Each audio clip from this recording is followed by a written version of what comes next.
buddy. Hey, Christina. Yeah, I had them 4 months. They were $400, and I lost them. So I paid $100 rent a month for those fucking glasses. That's wild, man. One time I accidentally lost my friend's like Ray-Bans, and I felt so bad. I think I did give him like a little bit of money.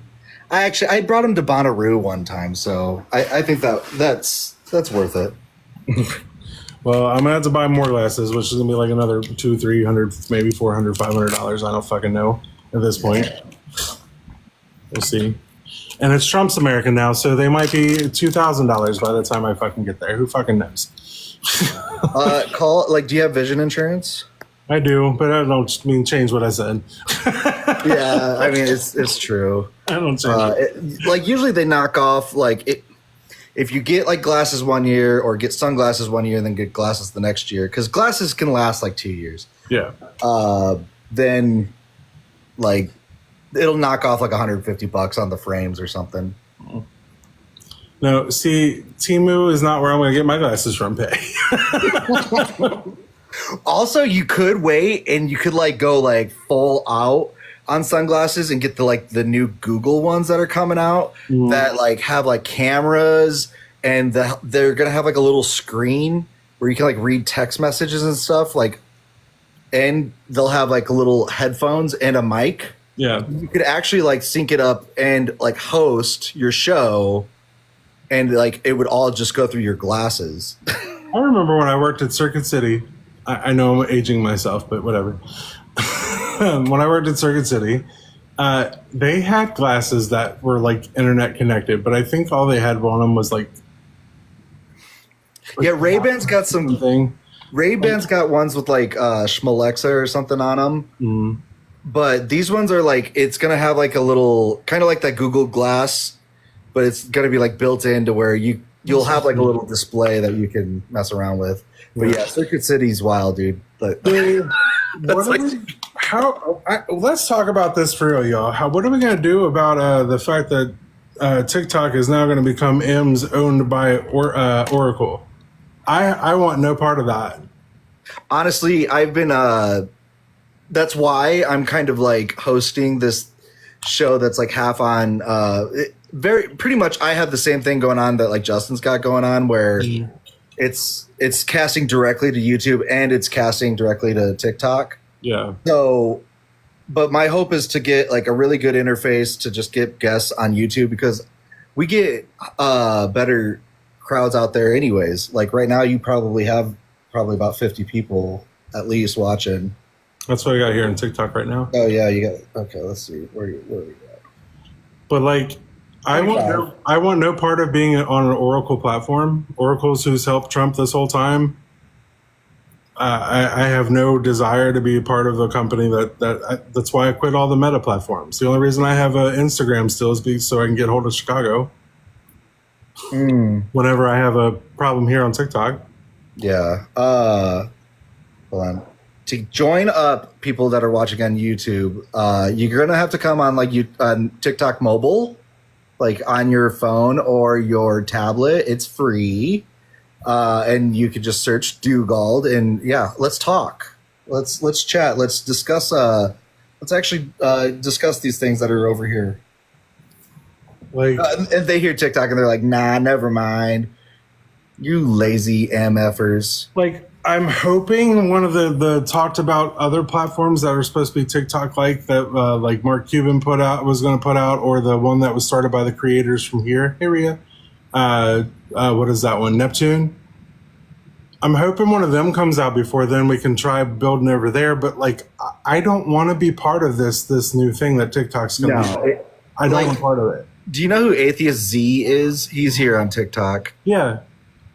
I have the biggest crush on him. And like, it breaks my heart to think like we would be firewalled off from our like international friends. So no, I'm not going to stick with that. There'll be something, and YouTube's always there too. So yeah, I'm just like I really don't want any part of what that's going to become. So we need to figure out a whole new. I need to figure something else out, because I'm not. We'll make it work. We'll make it work, buddy. So here's the thing. I'm not going to be one of those fucking community organizers or community leaders that is going to sit here and not stand on my word. And if that shit's been part of Trump's rise to power, I have no interest in being part of it, and I'm not going to. I don't. Okay, so Lisa, I mean, Dugald, we could make a Discord link if you wanted to bring people on through that, but I don't know how you wouldn't be able to route them into your live. He's not on his computer right now. No, I did it from my phone today because I really don't. I'm not a big fan of how the computer does stuff yet. Yeah. Well, you and I will have to sit I'm better down. at it anyway. It took me a little bit, but I think I have like the perfect setup. Hey, AK. Hey, how are you guys? I'm okay. How are you, love? I'm Apex, good. Yes, it is. Good. Sorry, I'm stretching. We have a couple of people. Let's get that out of the way. I have a rule in my does this ever happen to you guys? Like you're having a really good stretch and somebody fucks with you when you're stretching. It immediately sends me to see red. I'm like, why would you do that to me? That's like cursing somebody to have a warm pillow. I don't know if anybody's ever like messed with me. My husband does it to me all the time. He'll poke me and I'm like, but he likes You to and I be would real. probably fight then. You and I would probably fight then. All right, John, I'm assuming you're over 21, yes? John, you there? John Hemingway. Ernest? Maybe he goes by Ernest Hemingway. Ernest, are you there? Mr. Beard guy with the cool beard? Bueller.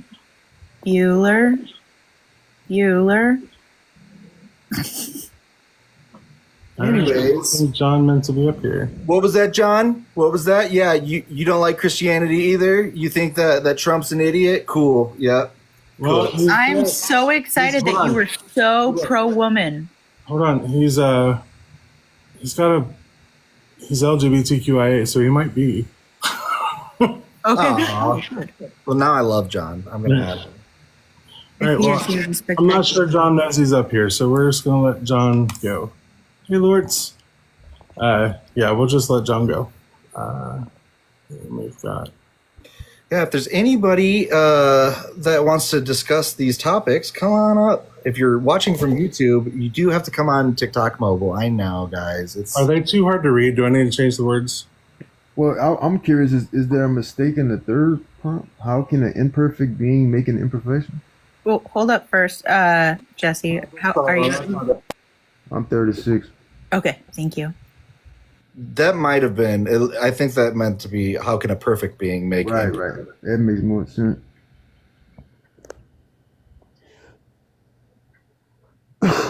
I did. My autocorrect fixed it. Hold on a second. And then it put it back to what I had it on. That's why I was like, fuck, hold on. If you guys have actual real evidence, why fight with them? Really? Oh, you're saying Apex, you're saying that the atheists and believers don't have evidence on either side. I would say that philosophical evidence does exist on the unbeliever side. Finn, I do want ops only, but I do have room for a couple of friendlies if you do want to come hang out for a little bit. You're more than welcome to. And as far as empirical evidence, I mean, if we just go by observation alone, I can explain everything without having a God. Like, God is not needed for my understanding of the universe. All right, but yeah, keep tapping, keep sharing, guys. Let's try to get some opposition in here. Any type of believer. I don't even want to say opposition because you don't know me. I'd rather have a conversation. Yeah. The yelling, I've really got to work on my yelling. I really got to quit yelling at everybody. I'm up for a conversation, bro. All right.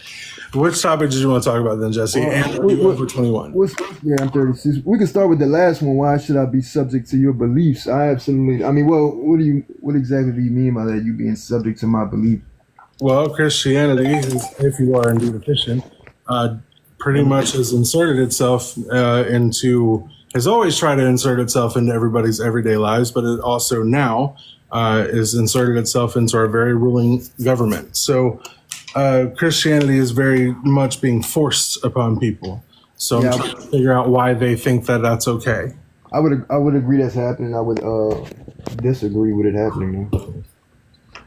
So Yeah, like isn't it weird? They have like Pam Bondi or something is like the head of the Christian or the like defense against anti-Christian morals or something like that. The Anti-Christian Bias Defense Committee.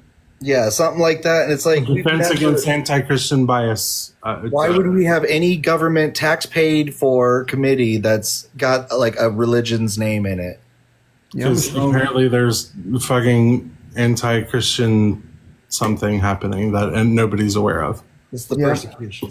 I'm a strong Christian, but I completely I'm all for the separation of church and state 100%. To me, it's very unchristian like to try to even wedge themselves in there when it comes to any type of government affiliation.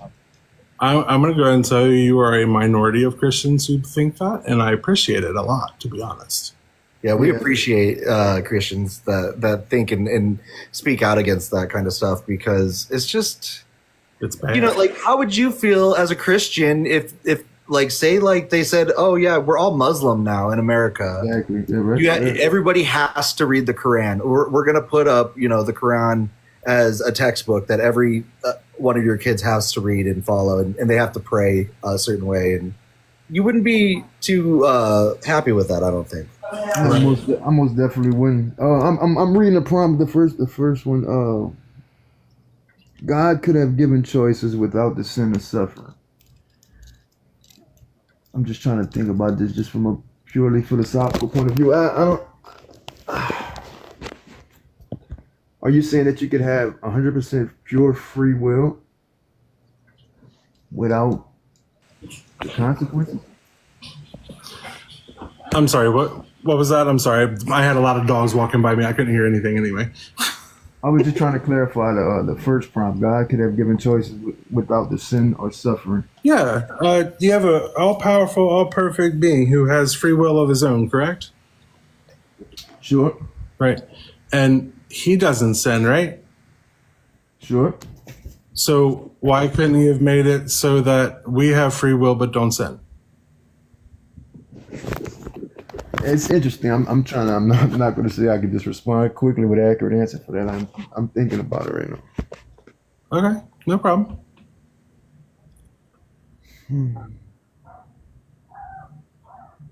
Find it as something in the chat here. Somebody said, yeah, they're putting 10 commandments back in the schools, but are they obeying the 10 commandments? Are they reading it, or are they reading it just to understand them? Why should we be reading these 10 commandments? Half of the commandments are just like, you shall not have gods other than me. Like, what's the point of that? Like, don't celebrate graven images, no false idols, you know, blah, blah, blah. No other gods before me. How are you, dear? I haven't seen you in a while. I hope you're doing good. Hey, Amber. So like half of those commandments could be like just thrown out. You would have been better off, in my opinion, putting up like the Beatitudes of Jesus. You know, like blessed are the meek and blessed are the whatevers and that. At least there's like some altruism there. Yeah. Sorry. Yeah, there's unfortunately there's some Christians that and I don't even think it's out of it's people truly believe this, and they truly believe it's the truth, just like I do, and I don't know, they just can't separate that from understanding that some people just don't have that belief, because in their worldview it is the truth. They don't think it may be true. It is the truth. So they let that blind them when it comes to the fact that other people just might not have that belief. It trips me out a little bit. Yeah, I'm with you. It trips me out too, because listen, but I can't drive on the interstate for more than a little while without seeing a "you're going to hell" sign, a billboard. Like I get people on a monthly, at least once a month, knocking on my door saying, "Hey, have you heard the not so great word of this fuckface God?" Like, I don't know. It's great. Oh, thank you, Dan. That's awesome. Thank you so much for the 4 months, Libby. Thank you. I appreciate that. I really, really do. But yeah, All right. Oh, he left. Bye, Jesse. Thanks for coming up. T. Omar, are you over 21? Can you hear me? Can you hear me? Testing, testing, testing. All right, I hear you better now. Yeah, you weren't there. Oh, you're okay. Sorry, I'm on the highway, so if I go in and out, I'm in North Carolina, man. So we got a lot of woods out here, so I might go in and out. But I think that a considerable number of Christians wield the Bible as a platform for them to stand on to talk down to other people, and I think that that's caused more of a rift amongst people than anything else. Like, I hate that, but that is, I'm a Christian myself. I proudly claim Christianity. But in joining some of these lives and these debates, I realize I'm not a typical Christian because some of that stuff I believe is not necessarily from God. Like, you crack open the Bible and you read through it. I don't think that everything in there came directly from God. It may have even they may have even spoken with God and developed some misrepresented interpretation of what God said, but I think a considerable number of the things that we hate from that book come from man and not necessarily from God, if that makes sense to you.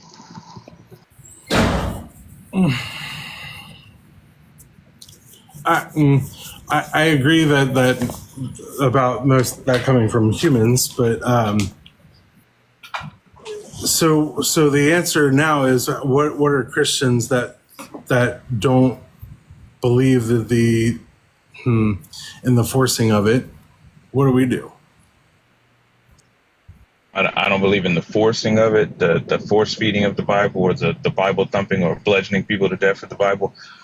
I would consider those people to be moving with more of a spirit of Christ than the people who claim Christianity. Like the watching Black Lives Matter become what it became, or even the term woke. Watching woke go from what it meant to what it means now has pretty much illustrated to me that no community, no identified community, like if me and you get together and name ourselves the somethings, whatever it may be, we piss enough people off, eventually they'll start to build narratives around us that we may not be able to defend to the best of our abilities.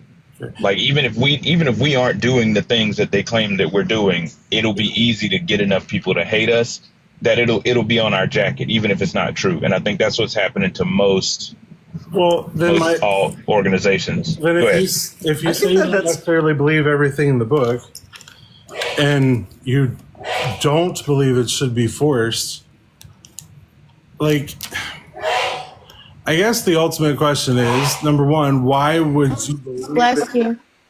it's somebody in the background, sorry. If it's, oh shit, lost my train of thought, damn the ADHD. Sorry, that was my fault. I totally own that. That was my fault. But also, you were saying if Christians don't follow all the rules, like if they're not only picking and choosing rules, is I think what you were trying to say. Yeah, thank you, Benny. And I understand, like, my position is so not typical that it's a 9-sided Rubik's Cube. It makes sense to me, but I've always assumed that that's what actual Christianity or actually pursuing God look like. It's a personal relationship. It's not supposed to be some rigid structure that is monolithic or what is that word? Univocational. There's a univocality. I don't think that's how it's supposed to go. Like, my walk with God is not going to be David's walk with God, biblical David, and David's walk with God is obviously not Jesus' walk with God. So that's what makes sense to me, and I understand it makes it real odd to hear it or to kind of contend with it. Sorry, I have a background that I wanted to show T real quick. This is what I was gonna run probably tomorrow or Thursday, but it's a little less in your face and mean. I think this is like what one of my goals is to maybe like help out Christians and making their religion a little less distasteful, because like there's people out there that don't like to even be called Christian because of the like stigma behind it. Yeah, do you know how many times we get Christians up here be like, well, I don't call myself a Christian, I'm a follower of Christ. or I don't call myself a Christian. We have a term for it. We call them Sadekmax. Right? Yeah. So, Here, what do we call? What's it? We call them Sadekmax. Sadakmak Biftaj, which is it's an acronym for. So I follow the teachings of Jesus, so I don't call myself a Christian, but I follow the teachings of Jesus. Sadakmak Biftaj. Yeah. Like, I like it. I don't hate it. I'm gonna be honest with you. I don't hate it. well, Our buddy Mezzo came up with it. so we have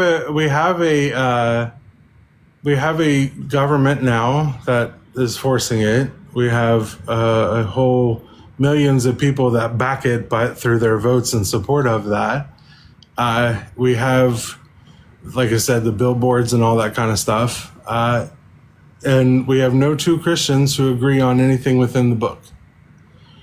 So, or some that don't even follow the whole book, which is the only place that this religion really comes from. So I don't really understand that one.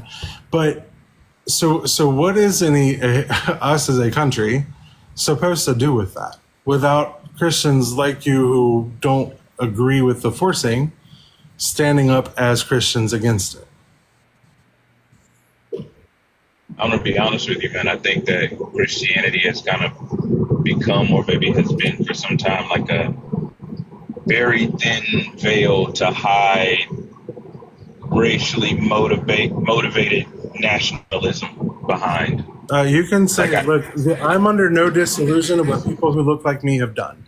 My male sapien ass. I don't want it to be 100. I don't. You know what I'm saying? It's not all the white people are racist type No, of. I'm not You know what I saying you mean? are because I'm fully aware. I'm willing to make that generality. Yeah. Like, I'm the type that's like, yeah, sure, all men are, like, whatever. Yeah. Like, until it's no men, it's all men. Until it's And no I'm white fine with person, it's all white mentality too, people. because I know it doesn't apply to me, even if somebody does think that. My thing is like, that for 1,500 years now, people who look like me, Meo sapiens abound, have held on to this religion for 1,500 years. We have created a generational oppression within our brains as we have created generational trauma within the people that we have done this to. So, and we've used this religion to do it. And all we've done in the last 50 years is put a smiley face on that religion. Thank you, Demi. Thank you, August. Yeah. And all that did was backfire and create more denominations and more individualized Christians.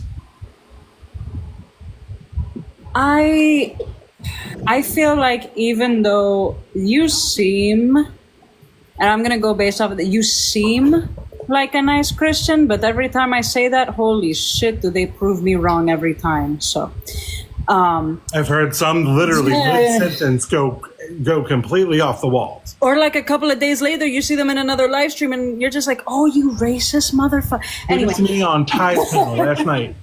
it to me on Ty's panel last night. I was sitting there, we're all talking, we're doing what we're supposed to do. Of course, everybody's yelling, screaming because we're talking to Trumpers. And then she switched to the deconstruction in the middle of it. And this one dude came up to defend how people were yelling at Ty and everybody and all the women on the panel. But then all of a sudden he goes, "No, I don't like that LGBTQ shit." And then all of a sudden, Fuck that up. like, what the fuck? Like, you were doing so good saying don't yell at these women, and then all of a sudden, mid-sentence. yeah, I was in that live last night, and I'm just like, "Oh God!" And Kimbry, I'm so disappointed in her. Yeah, that one bothered. That's 100% fair. I'm probably going to take you all's approach of until it's none of us, it's all of us. So that's fair. That's fair. I try to be a counterbalance to that, but that I'm going to take that one with me. I appreciate that sentiment. You generally can be friends and know white people, but I'm going to tell you we all have we either participate in the system because we live here, which is still racist, or we are racist in some way. I'm promising you that. Knowingly or unknowingly. It's just, Right. it is what it is. Like, this is just where history has brought us. And, like, the sooner we accept that and move to be better people, I think, like, the sooner we can actually do such a thing. Like, Yeah. As soon as I don't know, I started deconstructing racism, and just when I think that I have it, like, oh my gosh, I think I'm at that point, then something else pops up that's like, oh shit, I didn't know that. Okay, so now I need to go back to step one and just like kind of deconstruct that, because I didn't realize that that was a mistake. And so I feel like it's just this never ending, and which is good. Yeah. I am lucky in that I started deconstructing any racist things that were put on me by my conservative upbringing long ago, because I think it helped being gay. Like, it didn't let me. I naturally went toward Black people to see what was why everybody said what they said, but I never found the things that they said were happening. You know what I mean? So I'm not saying I was never had any racist things, because like I said, participating in the system as a male sapien who is not outwardly obviously gay in a lot of ways, I know how to, I'm still part of the system. So either way, I'm still part of the racism that happens, whether I'm intending it or not. There was like the most pivotal moment for me when I realized that I needed to do some self-reflection was when I was in college. I was pregnant at the time. Like, I was in my 20s and married when I went to college. But one of the required classes was called Natives of Alaska. And growing up in religion, I'm like, oh, I don't see color. Now I realize what the problem is with that statement. And I thought, like, I went in there thinking that this is going to be a horrible class. And I freaking left that class every day crying my eyes out. And it was one of the greatest things that made me pause and be like, oh shit, I got a lot of shit that I need to deal with. Not knowing a lot of things about Black history is part of the racist things I need to undo. And Timar, I see you. I'm please go ahead. No, I just wanted to give you guys like flowers and appreciate the fact that you all are willing to do that type of introspection, like to look inside and figure. I appreciate that. I do. I really do. And I this is the part where I'm supposed to, as a Christian, call you all sorts of cuck and all this. You know what I mean? Because you have respect for different demographics who aren't you or who don't think like you. That's actually, I'm drifting into patriotism now, so bear with me for a second. That's actually what I assumed American patriotism was supposed to be about. As long as your pursuit of happiness is not infringing on my pursuit of happiness, I have no reason to hate you. Yeah. But that's why I said that, Christian or Christianity and nationalism have become like a mask that racists and bigots can hide behind. It's, I'm doing it for the Lord. Yep, pretty. Oh shit! What happened to him? Who removed him? He's driving. Remember, he said he was driving on the highway. Oh shit! He just said he was on the highway. He didn't say he was driving. Oh no, I meant he was. He saw somebody in the forest, and he was hanging out in the forest. And he said it was going to get patchy because of the trees. If you know what I mean. Oh, he's here. Okay. Oh, okay. You know what? Sorry. All right. Oh, you're good. Okay. Yeah, I was going to bring him back up off of him. I was going to say, he's right though, because racism I didn't really have to deal with until the States. It's just like, oh, you're a Black woman or you're a brown woman. You can't be Greek. Look at your skin. And it's just like, wow, it shows how much you fucking left.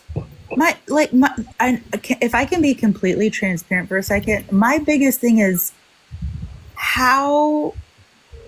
what can I do with, looking the way that I do? What can I do more than I'm doing now, to advocate? What are some ideas of things that I could even do more or better, if that's, I guess, is the best question. What can I do better to help advocate for everybody? That's why I started becoming more of an activist that took on more than just the community to be active for.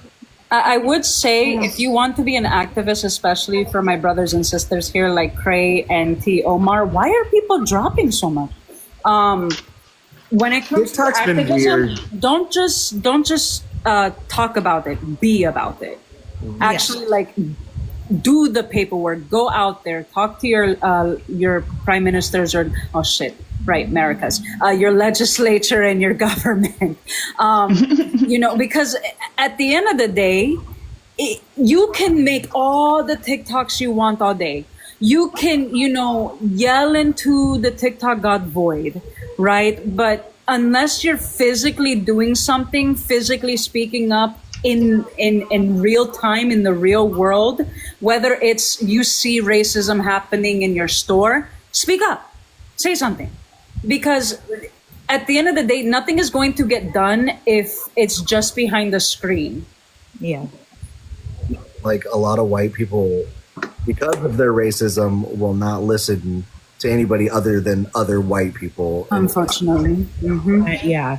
Man, I never see stuff like that never goes down. Well, it's probably because I never leave my house because I don't like people. That's probably why I never. But I wish something like that would go down in front of me sometimes. But then it's probably a good reason why it's not going down in front of me because just yell shame. Shame. But you have to have the bell. Shame. You have to have the bell with it. Yeah. and then be like judging you. How you spend money, I think, is a really good example of this. How we look at money and how we spend it and how we don't spend it. I just wanted to add that, Hanji, how we choose to spend money is really, really important. I think more important, honestly, than showing up to protest. If we literally choose not to engage in certain businesses with certain practices and spend 1,000%. or not support mega corporations or Support small businesses, people of color businesses, black-owned businesses. For sure. Once my Discord takes off more, gets more than just the ones I appreciate that are there, the 58 people that I do love and appreciate are there. We need to get I haven't get you shopped a at link. Amazon in over 6 years. I refuse to buy from yeah, Amazon. do not use Amazon. I refuse to. Well, my point was I plan to expand it so that it showcases black and gay owned businesses, and maybe when we can get the other communities figured out and what they want with the current politics today, work on maybe showcasing them various businesses in various areas. I don't know, maybe partner with Thinkers app or something sometime. I don't know, much later when I have enough people behind me to make that work. It breaks my heart that I don't know, they're trying to take DEI out of schools and stuff because people aren't going to teach their kids this stuff if they act a certain way, So again, back piggybacking off Hanji and Ashlyn, leading by example and that. Just as a gay guy living in a world of heteronormativity, just treating people, the same as much as you possibly can, does so much when a little kid sees you do that, or maybe don't make weird comments about that person's scary or, stuff like that. Although some people are scary, but they're usually the white nationalists. In front of your little sister when you decide to go to a mostly black college because all the SUNY schools in your state are good schools, and then they ask you, well, is it weird because it's no, I chose to go to this college because all the schools in my system were great. It just happens to be that my funding happens to support a predominantly black community. Go to and support these aspects. Go to support. If you have a choice between a mostly white college or a mostly black college, and they generally have the best on either, go to the black one because that's going to be the one that gets the support. Choose to go to these places. And then if someone questions you about it, give them a funny look when they give you anything else. Be like, my education is the same. Go fuck yourself. Somebody that worked, we don't have it anymore at our college, on the DEI team.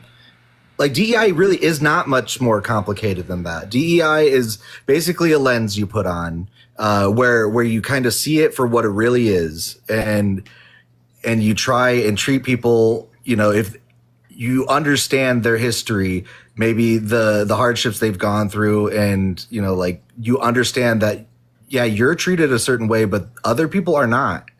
Like it's really that's it. It's not like quotas that need to be met at colleges. That's like affirmative action, and that's not what I'm talking about.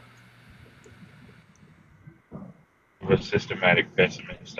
The systems are too big for me to think that we can move them, and there's too much profit in keeping everything so chaotic and divided. If I was gonna prescribe anything to you to help, it would just observe your intentionality. I'm more concerned with intentionality than anything. Make sure that when you are moving in whatever way you are moving, that your intentions are good. You could mess up. There could be ignorance, because I don't remember who said it, but like there's a lot of work to be done and we don't even know some of the work that needs to be done. I can't fault you for what you don't know, and I can't necessarily fault you for the social programming you may have been subjected to. But once you know, operating with the proper intentions is really important, in my opinion. I believe that that'll help towards a better spiritual ecosystem, because I want to make sure I still say I am Christian. I agree, but I'm of the mindset that if we can deprogram enough, then that the system can be changed. So that's my hope. I'm not saying it's going to happen within my lifetime at all, but that's my hope anyway. Ideally, I would agree. Ideally, yes, I would love for it to happen. Like I said, this is pessimism. Please do not let my pessimism infect you guys. But listen, I'm 43. I'm under no illusions. Yeah, man, it's just it's so large and it's so profitable to be so chaotic, and I don't know what to even do about it. That's why I say I wouldn't put it on you. I wouldn't put it on the back of anyone to make the change. Just on a micro level. Yeah, I think if even if we can't deprogram enough people, I think the unfortunate thing is the way technology and the way things are progressing, we're not going to have a choice but to find another motivator than money, because there's not going to be enough jobs eventually. There's just not. There's not going to be enough jobs to handle all the people that they want to have. So like it's not profitable, and especially with the fact that every time that we do this capitalism thing, it eventually eats itself and we wind up here. I believe in like socialistic. I think that's best. But like my not full socialism, but I'm a reformed capitalist, meaning that I believe that right now the only way to operate our system is to fight against what capitalism is presenting, and that's why I talk about money, because that's kind of like we don't really have like true voting power anymore. We don't really have true money power anymore. But if we can all come together and use kind of both of those, we have a fighting chance. Because I don't think that we're gonna get socialism. I don't think. No, I don't want that either. And I'm or Huckleberry in the comments there. Nobody said anything about Marxism. Well, Marxism is not socialism. Those are very different things. And I'm aware that TikTok is capitalism. I don't have a choice. There's a socialistic aspect to TikTok, though. But there are socialistic aspects to everything, and that's what we're talking about. It doesn't mean that there's socialism. It doesn't have to be a monolith. It doesn't have to go only in one direction, guys. You can have two things at once. You can have socially regulated capitalism. Right. Yeah, I'm a social democrat. That's what I said when I said reformed capitalism. Yeah. It is a regulated form of capitalism. In fact, there is no Republican on earth today that's in our government that does not believe in non-reformed capitalism. Every single Republican that is in office knows that reformed capitalism has to exist. It's to the extent there is no person in our government that believes that you can have capitalism unchecked. It doesn't exist. What was I gonna say? Oh, I had some stupid little saying that I was gonna say. Privatize the profit, socialize the debt. That's what like the elite, like capitalists are doing. Yeah, I don't know. I'm gonna write that one down. The biggest problem is that, like, when it comes, I know we're way off topic of religion, but we don't have any Christians requesting up. So, the biggest problem is you need to reform I hate individual issue voters for one reason, because there's no way that you can fix one problem without fixing all the problems at once. So it requires a complete reformation, top to bottom, that gets implemented fairly quickly all at once. The fact of the matter is you're going to need a complete overhaul of how regulations work, what businesses that they work on, and all of that stuff has to be redone completely. And how we even vote needs to be redone completely. Actually, like, I think it starts with just being a little open to change, you know? Like, It does. to embrace innovation and change. I feel like sometimes people get upset because they just don't want, you know, what they're used to go away. And I get that. But, like, But when has conservatism ever worked? Conservatism's literally always been just drug kicking and screaming through progress. maybe When in, like, ultimately you still go to progress. Like, just stop fucking fighting it. What we're seeing with the with the automation of so many lower level jobs, the movement towards developing like humanoid robots and things, like the largest expense for most companies is their labor costs. And so, like, the goal of all of these products is to move towards removing jobs, and it will get to a certain like inflection point where there's not enough jobs to keep everyone like from unaliving. And so that's where I feel like we need to move towards something like a universal basic income or something like that, because there is going to be a point in time where so many of the jobs that exist within the job market right now are just going to be like pulled out from under people with automation. And we're already seeing this with declining post-graduation hiring rates, because so many of those entry-level jobs that you get after college are the kind of like gopher secretarial work that AI is not really good at, but companies are willing to like replace those people with it. Right, and I made that point earlier. I said eventually capitalism's gotten to the point where there's not going to be any jobs.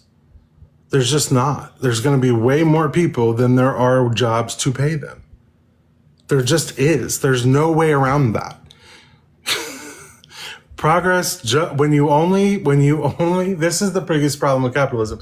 It loves innovation and change when it comes to technology and ways to make money. But when it comes to actual social progress, which is an entailment to technological change, information gaining of any kind, when we learn things as we go, it requires everything to change. You can't have any of it without the other. Birth rate is falling because, well, there's a myriad of reasons, but why would anybody want to have a child in a country like ours, the way it has been since Trump walked down those fucking escalators? Why would anybody want to have a baby? And people tell us this all the time. You see interviews with single women, married couples, who don't have children, all these people who are telling you flat out, why would I want a kid? This world sucks. Birth rates aren't falling because people can't have babies. They're falling because they don't want to have them, and this bullshit. Well, no. I want them to convince me to have, as a woman in this society, when how men treat women, to find a partner and then to have a child. Convince me. Because that's the thing, is that you think that you can force women to have children and that's your way out. But that's not the truth. Like, we are better emotional regulators than men. We absolutely can abstain. And we have abstained. I'm in favor of a lot more women leading the charge in a lot of aspects, because fact of the matter is women are able to do things that men simply cannot. This is what I don't understand with the states do, dog. Because in ancient times, it was always matriarchy before patriarchy. So it's weird to see that all of these men who are supposedly independent and quote unquote emotionally regulated as they claim to be, they couldn't handle one woman in office. Birth control's not 100%, Huckleberry. Says use it. Okay. More women will. No. He's talking about the population problem. Cool. That's what I'm saying. More Birth women control will use it. Cool. But pregnant. This is how I know you don't know your history. 1, 2. Let me tell you something about birth control. My stillborn son was conceived on birth control. Try again. I got pregnant 3 times on birth control. 3 times. I'm actually all in favor, personally, of mandatory vasectomies because that are reversible. I concur. I fucking concur. It doesn't harm anybody. It's reversible. Hold on. And it guarantees no pregnancies without thought. Dugald, hold on. I have a man in the room. Wait. Go ahead. I got one. Boom. My husband got one. No issues whatsoever. He said, "Oh, you have to go through." Nah, I'll get snipped. That's it. Because we have to go through so much more. And even then, with your tubes tied and burned, you can still get pregnant. And I'm tired of hearing people say that pregnancy is safe. Pregnancy is not safe. No, it's not. It's never been safe. Just because we have medical advancement to make sure the woman stays alive doesn't mean it's safe. It also is irrevocable changes and sometimes harm to a woman's body, even if its birth is successful, even if the pregnancy is successful. I agree to a certain extent to like think smarter, not, like more, like instead of doing more, do it smarter, so like maybe instead of having more kids, which is going to end up with more unwanted kids, you just be a little bit smarter about it. But, it's just like more babies is just not the answer. What You're if trampling men, on my right to not think. what if men stop pursuing women? Like, I'm all right for that too. Yeah, just like literally reverse it. stop. Like literally, just like if it's such a big deal, they could just like not pursue us, and I guarantee you, society would probably do so much better. Yeah. Like, I dress masculine for a reason. Why are you still trying to fucking holler at me when I'm trying to pump gas? Leave me alone.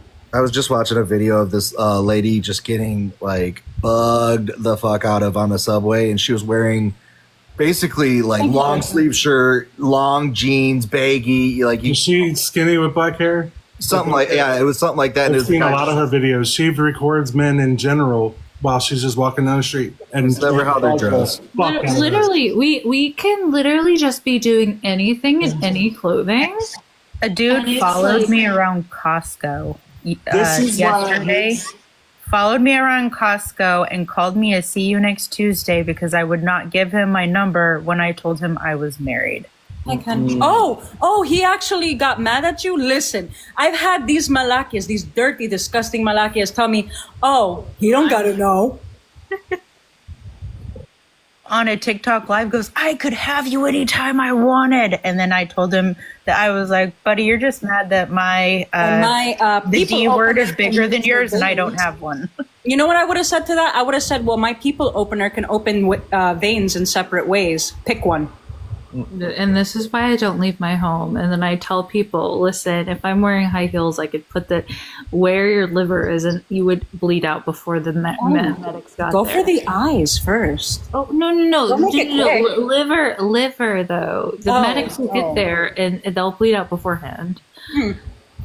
Like straight up. Internalize. Okay, I respect it. I respect the craft. Straight up. Like you just have something sharp to stick in there. Oh, I was just defending myself. Yep. Yeah, you can also listen, drill into the why bottom would of that anybody- keel and put a metal rod in there, and it makes it a lot stronger. A little drag tip for people that can't find strong enough shoes. Huckleberry, why would anybody want? Why would any woman want to be in the dating world? Why would any Huckleberry woman? left real fast. Why would any woman, Huckleberry, want to be in the dating world when they literally have to deal with men only wanting to use them? I did get my revenge though, because I told the dude that he was nothing more than the cum tear that went down my leg from my husband last night that his mom should have swallowed. Okay, they can never take it back. That's why they get so violent, is because they think that we're weak emotionally. Huckleberry, nobody said all men are the same, but women have to treat all men the same, or else they get raped. Unalived, great. Or unalived. Stalked, harassed. The number one unaliver of pregnant women is their partners, men. The first time I got stalked, I was in high school, and we actually had to I was a junior in high school, and we had to get the school district involved because it was another student. And then the second time I was stalked was when I was 17 years old, and a 40-year-old man kept coming to my work asking me when I turned 18 and tried to like kiss up my arm and would sit outside by my car waiting for me to leave. Right. And Huckleberry, all men are not the same. I agree with you, but how is a woman supposed to know which man is a good one? I guarantee you, Hanji and myself and every woman on this panel has a similar story of them being below the age of 18 and having someone 30s to 40s stalking them or saying something, because I have several stories of individuals in their 30s and 40s when I was a teenager harassing me and stalking me. Every single woman that you know. So when you say it's not all men, it's the likelihood. And then I could go on to my 20s on men removing sedums, and when we're in intercourse, thinking that I can trust this individual. I have several stories of individuals when I was 19, 20, of 30-year-olds. I dated a 30-year-old thinking that this was okay because he was mature at the time. He spent 2 years indoctrinating me. Like, what are you talking about? That part. Be careful with your friends too, because when I was 21, it was 3 of my friends who rugged me, and then so it's like you have to be on guard at all times. Right. The solution, Huckleberry, is change how men communicate with each other, and change how fucking men treat each other, and change how men's idea of what they have to be doing in society is. Because this idea that men have to get the girl or save the woman or protect the woman or be with the woman, or when I go out, I get to score, all this locker room bullshit, all that shit's got to change. If you don't change that, then you guys literally just perpetuate the exact thing we're talking about. That's up to you. I'm not a straight dude. I don't give a fuck. Ain't got nothing to do with me. I'm gonna be very, You very all figure that out. here, That's not up to me. and he's not going to like it at all. John, you're the type of fucker that we're talking about. You can claim it's not all men, but the fact that you're still sitting here defending it in a way is basically like I'm a nice guy. And the ones who say I'm a nice guy are not all men are the motherfuckers that usually have that eternalized shit deep down. They're the micro. All it takes is the right one. They're usually the microaggressors. You don't when you hear a woman being called a "see you next Tuesday" in the locker room, you don't say anything. When you hear a guy saying, "Well, I scored or did this," you don't say anything. I guarantee you have. Well, I'm glad it is my perspective, because at least I wouldn't trust you in a room with me. Hold on, let me address this. He said you have no ideas. Number one, I don't need ideas because it's not gay men doing this to women. All right, that's number one. I'm a gay man. I don't have a dog in your fight. Number two, it's on you to have the ideas because it's your demographic that causes that problem. Good, keep it that way. It's not on me. And it's not up to the women to have an idea either, because they're the ones that are on the oppressive end of it. Wait. They said, how do you know what goes on in a men's locker room? Well, sweetheart, I've been in men's locker room. I am a man. I was in the army, sweetheart. I was in the army So I know how men talk because I was around predominantly men. I was raised, by the way, I was the first female born in my family. My husband was the only married guy in his squadron in the Air Force, and so I was around dudes all the time. Like we know what they say because they say it still in front of us, and they harass us in front of us. Like, my father was so scared of what men would do is that one day I snuck out of my freaking house and he picked me up and he threw me across the room because he was so scared of how men do. And he told me what men say. Like, I know because men tell me what y'all say. All right. And it's not just young men, John. It's men in general. That's what you're not comprehending. I don't give a fuck if you think I'm tunnel visioning your comments. This is why I hate the whole bathroom conversation, gender bathroom conversation, because trans men aren't the problem, straight men are, and they've never needed a reason to put on a quote unquote a costume or a quote unquote a dress to attack a woman or a child, because they've done it out in the broad fucking daylight. Like, they don't need to, and they never have. That's fucking stupid. It's such a stupid argument, because never at any point has a man needed to dress as a woman to grape someone. They've just done it. Well, clarify, all of my experiences have been in the States, by the way, not back home in Greece. I can actually walk around at night and not have to look over my shoulder every 5 fucking seconds. And we have several studies in the United States where college students straight up say if there was no consequences that they would grape women. So you all defending this instead of saying, oh my God, that's so bad, I can't believe my counterparts would do this. Instead of saying, I don't believe you, I don't this, I don't that. You are literally part of the problem and you're not even recognize it. You're disgusting pieces of crap. All right, Sirloin, are you over 21? Yeah, 40. What topics do you want to talk about? Oh, I was just coming up to say hello. I've been in a couple panels with a couple of people on here before. As far as I'm also an atheist, handicapped. I guess the way that the Christian right and so forth has affected me so much is, I'm been in a wheelchair for 2 years now, and I'm on my 3rd denial for disability. Stand that 100% with the disability. It's a shitty fucking situation. Like, if it wasn't for my family, like, I would be dead by now. Unalive by now, sorry. I don't see how this country expects people. Like, in my case, I was working, had a family, made good money, and I had pernicious anemia. Over a couple months, I started limping, and one morning I woke up and I couldn't hold my balance anymore. I lost my gait. And that doesn't ever come back. I've got atrophy in my spinal cord, and I've been fighting this fucking system, and everywhere I turn, it's like people, expect me to, pick myself up by my bootstraps, go work, do this, and this. I'm like, dude, I'm 41 years old. I've done physical work my entire fucking life, and now I can't walk. Like, what am I supposed to do? I don't even know where to start. I mean, I can't drive a car. I can't, if it wasn't for my family giving me a place to live, I'd be on the streets. My medication just to keep me alive with diabetes and my health issues cost over $2,000 a month if it wasn't for fucking charities right now. And most of that shit's getting cut. So I'm like terrified of where my life is going to be a year from now. Am I even going to be able to get the medication I need to stay alive? And, these folks are just like, oh, praise God, Jesus is going to make everything better. And it's like, fuck no, he's not. Like, I've read the goddamn Bible. When I look at the God of the Bible, he's kind of an evil bastard.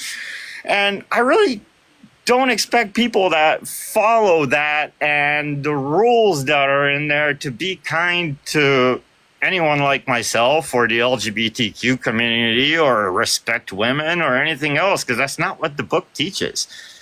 So that's just that's my opinion. I really what I wanted to talk about is how this country is completely fucking disabled people right now, because it's making it impossible for us to survive. If I may, just because I think it's very important for people to hear this, is what, like, has everybody ever heard of, or anybody here ever heard of, like, DaVita or like dialysis providers that are like, they're actually private companies? Yeah. Yeah, so DaVita is in a lot of like larger cities. You will see it if you ever drive through larger cities. People will go there. All it takes is like a doctor's note. They'll go to DaVita, get put on this dialysis. It's actually like a pipeline. Well, I know what that. I don't need. I have diabetes, not dialysis. I know. But what I'm saying is that those that company has partnerships with the like people that allow disability, to where you could go in and basically have like a pain and like not an actual problem and get put on disability just so DaVita can give you dialysis, and you, like Sirloin, like can't walk, and you're getting canceled 3 times. This is what capitalism does. Unregulated capitalism. I had a question for you. Do you have anybody helping you with disabilities? So like, just, I have gone on my, I've got a lawyer. Okay. Cause I've been using a company called Allsep, cause I've been denied 3 times and I have like a lot, I'm really sick and need immunoglobulin infusions. And so the company Allsep, they've actually done all of the paperwork for me. They provide lawyers and stuff, and it might be worth looking into. See, but like, there's another, I just want to make one more comment. Like, some of these companies that help you with debt and like also with like getting signed up for disability is capitalizing on your like hardship. Yes, this is Like, what the lawyer another, is, they're going to take 25% of my back pay, and considering that I've been sitting here for 2 fucking years, they owe me quite a bit of money. Yeah, I'm 4.5 years in. Yeah, there's not much you can do about it because the system's like now made. Did you just say you're 4.5 years in? Yep, 4.5 years. Yeah, I lost my insurance a couple months ago because couldn't afford it anymore, and then I just recently was able to get back on my insurance thanks to this community, and yeah, it's been rough. Well, okay, so let me say, this is crony like capitalism at its work. This is people that are in positions of power in government or positions of leadership where they can make decisions, and they have friends in lobbies and money that helps them get put in those positions, and you scratch my back, I scratch yours. Like that's what leads to this kind of thing. And that's why socialism does actually counter that. And I'm not saying like, yeah, socialism is the fully way to go, but with things like healthcare, it shouldn't be this hard to get put on disability. If you have anything like, if you can't work 40 hours a week, like a person, like, then yeah, you should be able to get on disability. That needs to include mental disabilities too that cause that. And I'm not talking just, absolutely. I'm not talking like, hardcore diagnosable problems. I'm talking like everything from like depression to like, it needs to factor those things in, because no matter how much you push somebody, if they're able-bodied, if they're not able of mind, you're not. Not to mention, like, we're giving the money, our taxpayer money is going towards things like corporate, like welfare and tax cuts for the rich.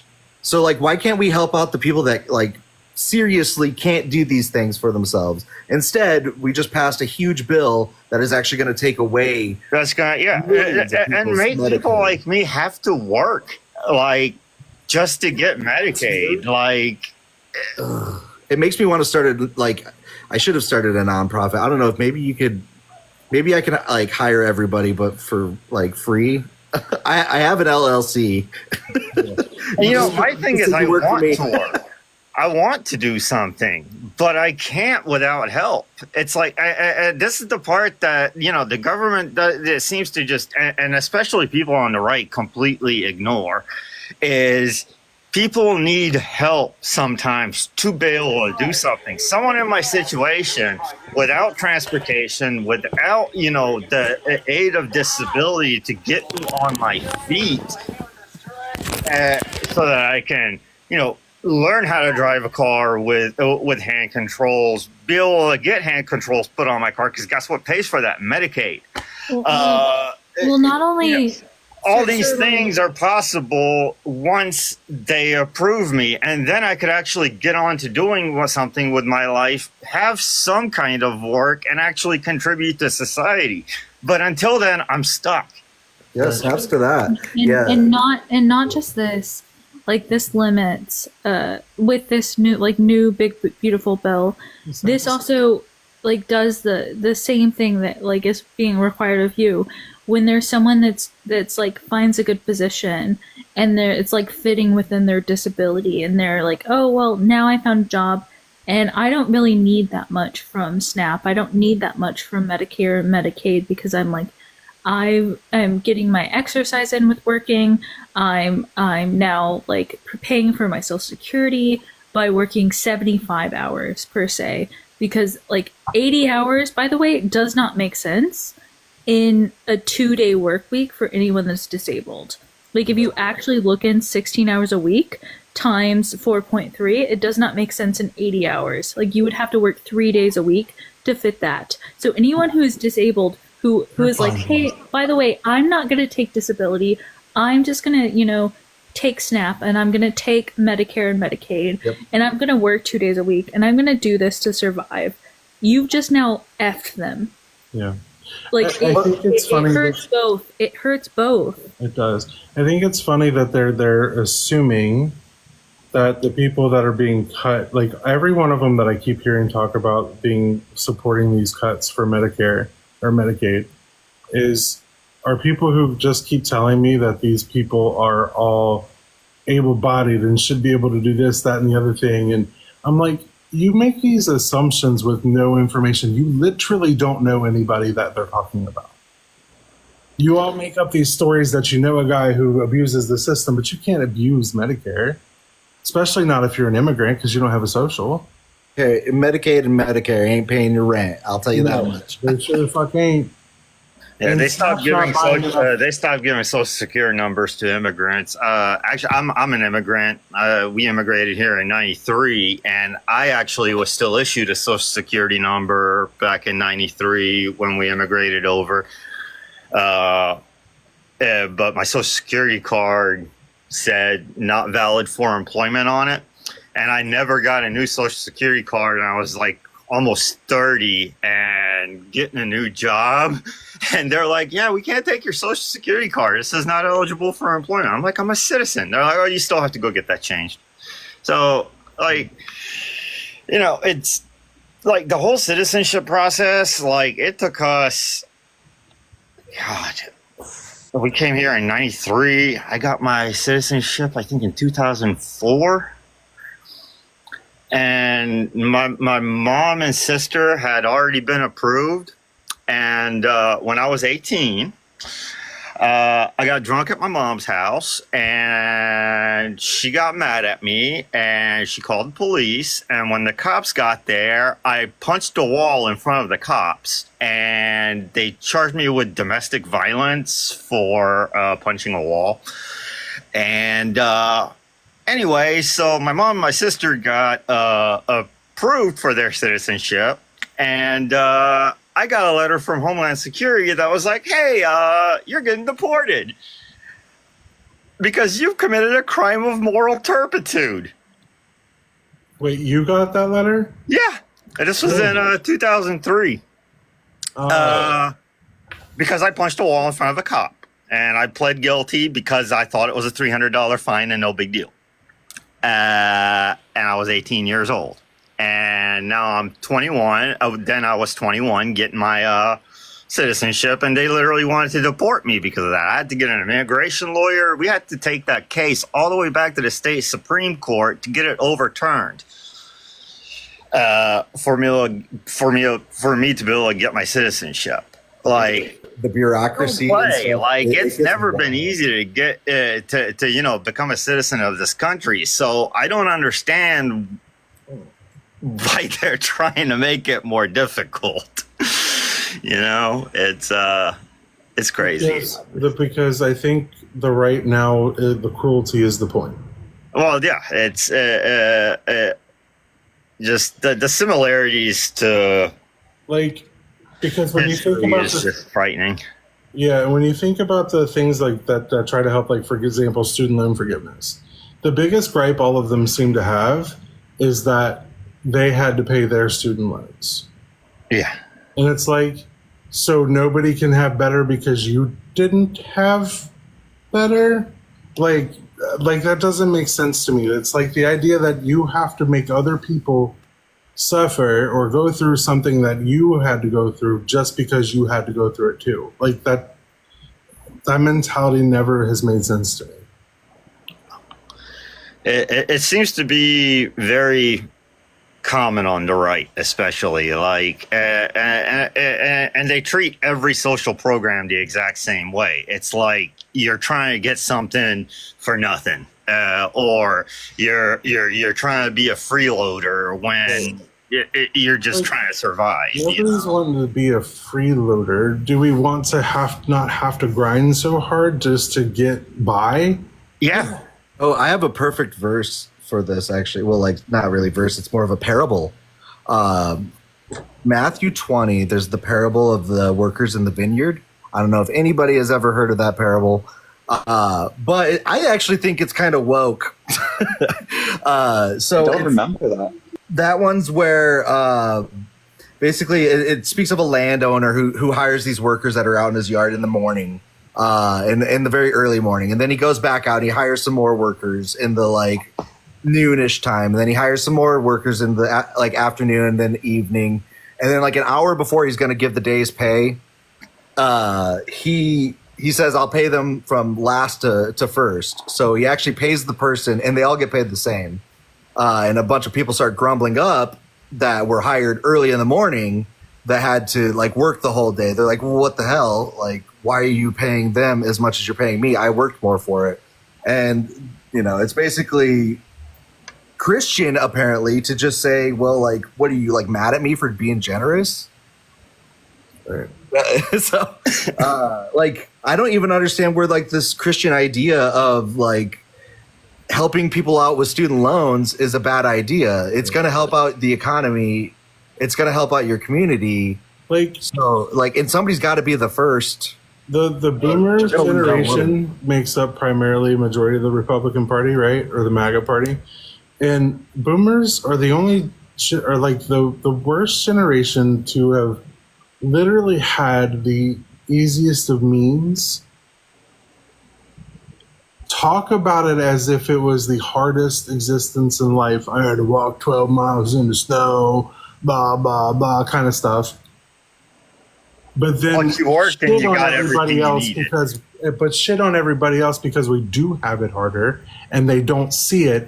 And when we do try to make it better, they bitch about it and say, well, that's not what I had to go through, so why should we let you have that? It's like you all genuinely don't give a shit about anybody but yourselves. Get out of their mouths where they're like, yeah, I got my insurance. I don't give a shit. Right. Because back then you could make $40,000 a year, one person. That person could have a stay-at-home spouse, 3 kids, the cars are paid for, and kids and wife got an allowance, or kids and husband in the rare cases back in those times. So like, and then you could buy a house with reference credit, not actual credit scores or anything. You bought it with reference credit. Like you could walk in and say, hey, these people believe in me, so give me some money. And the bank would be like, cool, you're a white guy. Oh, yeah. My dad 3 times now because he is a boomer. And every time I try to explain this to him, Well, no. Well, I don't know how other people, like, I did it, and I'm like, that's called survivor bias. I was like, and like, he'll be like, well, you had it hard. Right. And like, any topic involving me, he's like, well, no, I get why you are going through this. I'm like, the fuck, Dad? Right. Like, you can understand me, They but don't you want. can't. They're the only generation I've ever seen that don't want better for their kids.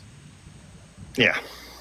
They want harder or just as hard, or actually no, they want harder because otherwise they wouldn't have destroyed the programs that let them be what they were. And stick in the same generational cycle, and it just keeps that trauma and all the bullshit just circling back and forth through all the generations. That's I see this so much more in the American family.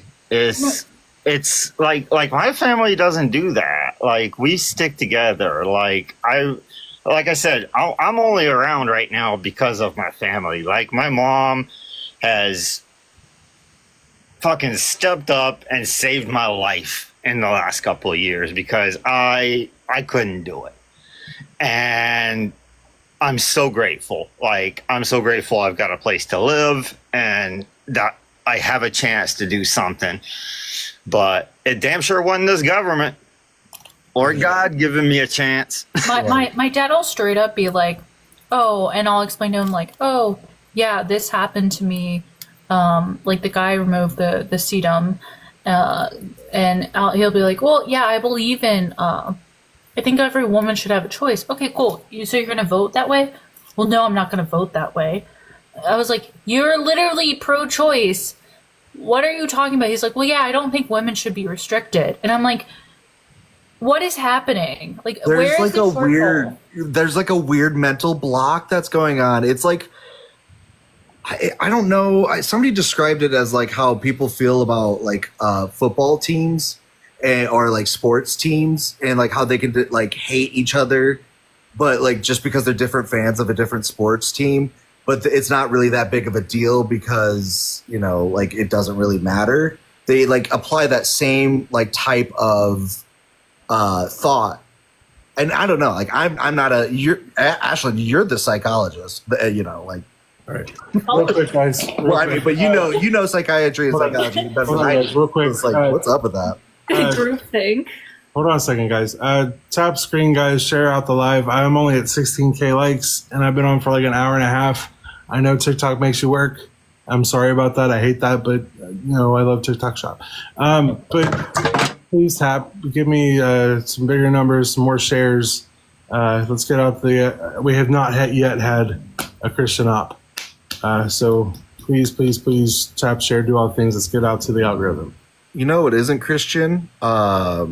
Being best friends with a person that a P3DO that flies people out to an island. And then when you are president, when you're running for president, you're saying, oh, I'm totally gonna like expose this guy and all of his friends. And then when you become president, your people are like, oh yeah, we totally have all the videos and all of the information. And then just yesterday, a statement was left from the same people saying, no, we don't have anything anymore. Y'all remember the girl that came out right before, like, the 2016 election? I believe. That said she was raped by Trump and Epstein over a 3-week period, and she ended up getting silenced by MAGA, and they just being threatened. And she just unalived herself. She did? Yeah, she just unalived herself, quote unquote. Yeah. That's why the Epstein files ain't gonna get fucking released. She's in there. Well, I think there's a lot of people in there, and the whole government doesn't want any of them out, and I think Trump especially does, and that's why the list suddenly disappeared, and there isn't one. But by the way, when they have that footage, this is not conspiracy theories. This is like well known. If you look between 11:59 and 12 a.m., there's a whole minute missing from the videos. This is not conspiratorial. No, yeah. Oh, I worked in a jail. it's well within their possibility of doing. Brent is a CEO. He has been for over 20 years. Yeah. And he even was like, that's suspicious. That's weird. Every single news broadcasting. Somebody of that like stature, you would be checking every 15 minutes. By the way, like, I don't think they like checked on them for like an hour or multiple hours. It does not make any sense that, like, why is a minute missing? Why all of a sudden, when you said you had the list to Tulsi Gabbard, that it's not there? Like, all of this doesn't make sense after you've been sweated on the fact, and Trump voters are going to eat this up. And I'm not even certain that anything happened. Like, whatever. I want the proof first, but the fact that you're doing this makes me 10 times more suspicious. And I think that that's their play. Is they're like, well, we know no one's ever going to find out, so like, let's put the news around this so we can get away with more inconspicuous things. Because that's how they do it. All right. I agree with AK. I think I should restart. So come right back, guys. I promise I'll be back. Just give me like 10 seconds. I'm gonna YouTube. Just stick around if you're watching. You don't have to go anywhere. Yeah, I'll be right back, guys.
Tap and share, everybody. Tap and share. Do your thing.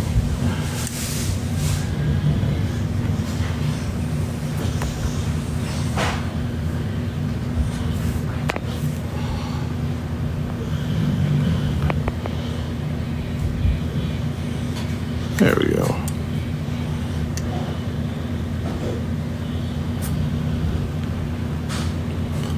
Hanji, you're circling.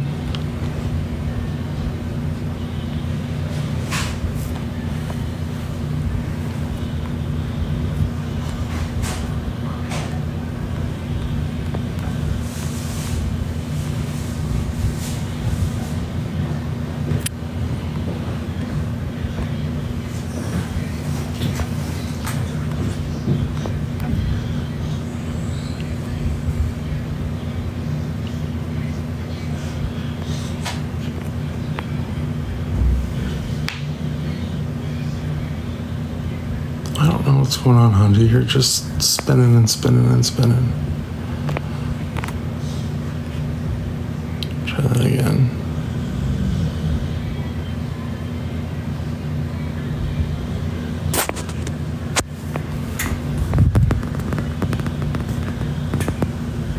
Why is everybody just spinning?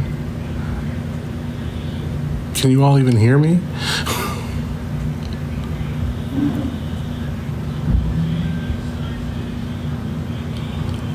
What is happening?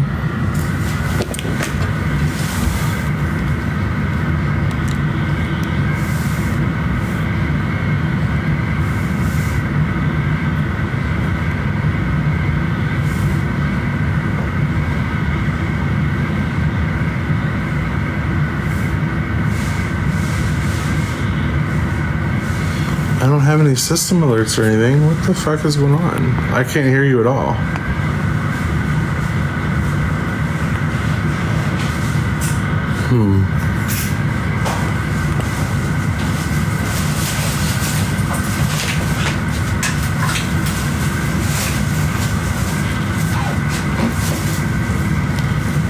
All right, I'm gonna restart one more time.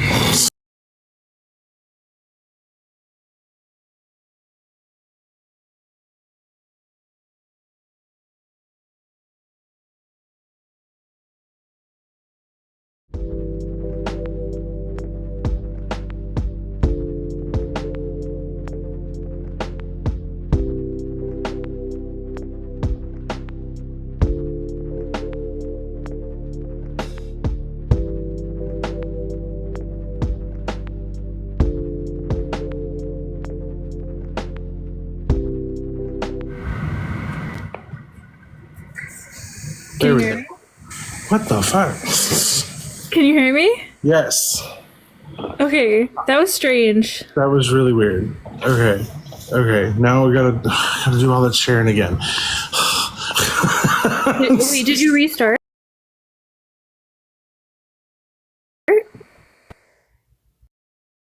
Benny and Hunter. I restarted altogether. Okay. We're on my third. Because I was like, I don't know what happened, but like, you couldn't accept. I couldn't accept. Because I was like, I don't know what happened, but like, you couldn't accept. I couldn't accept. I just shared to Benny and Hanji, and then when I requested and you had me up, like you were black and like no one could hear me. It was really weird. So weird. Yeah, I don't know what the fuck happened. TikTok be TikToking.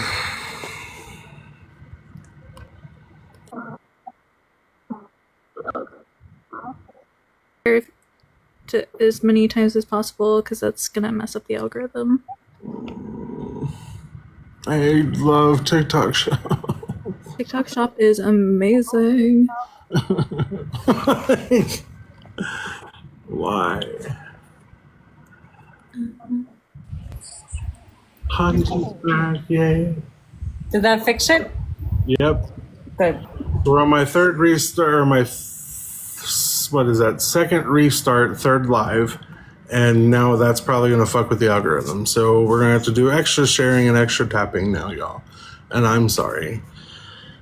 TikTok make I y'all. was gonna hang out too, but like I have a decent following, so I'll have them. I'll stay and I'll hang out just to add to that. I appreciate that. Thank you. All right, trying to share back out to everybody that was here, and those that was not, even were not. This is the part I hate, like the sharing. Like I want to share to like multiple people, but that doesn't help the shares. So I try to share it at one at a time, and it's just obnoxious.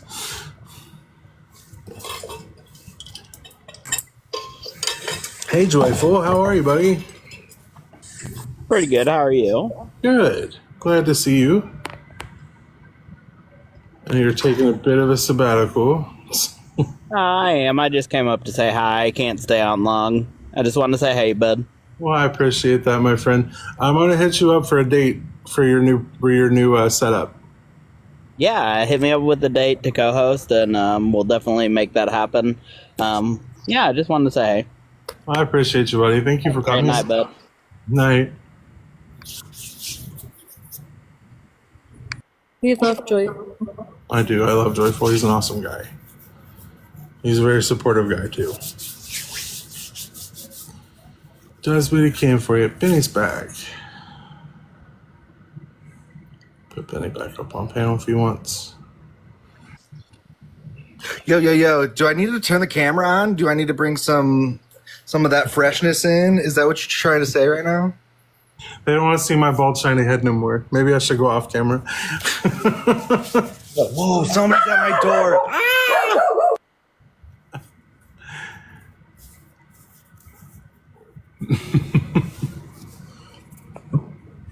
Seth, who's knocking on your door? Right as Benny goes live. All right, yeah, guys, tap share, do the things, get it out. That sucks. Thinker was listening in too. Big bummer.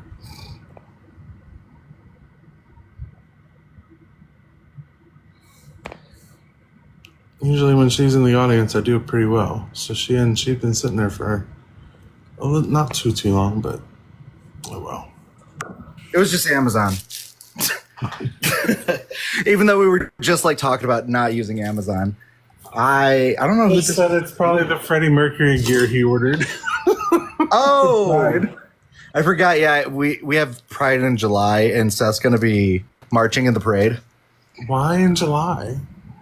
Because Omaha realizes there's Denver, Chicago, Minneapolis. There's only 4 weekends in the month of June. Gotcha. So I think they just do it like the month after. Gotcha. All right, I get it. Yeah, it's a very Midwestern thing to do, if you ask me. Kind of passive aggressive. Have you looked into the gay campgrounds I told you about?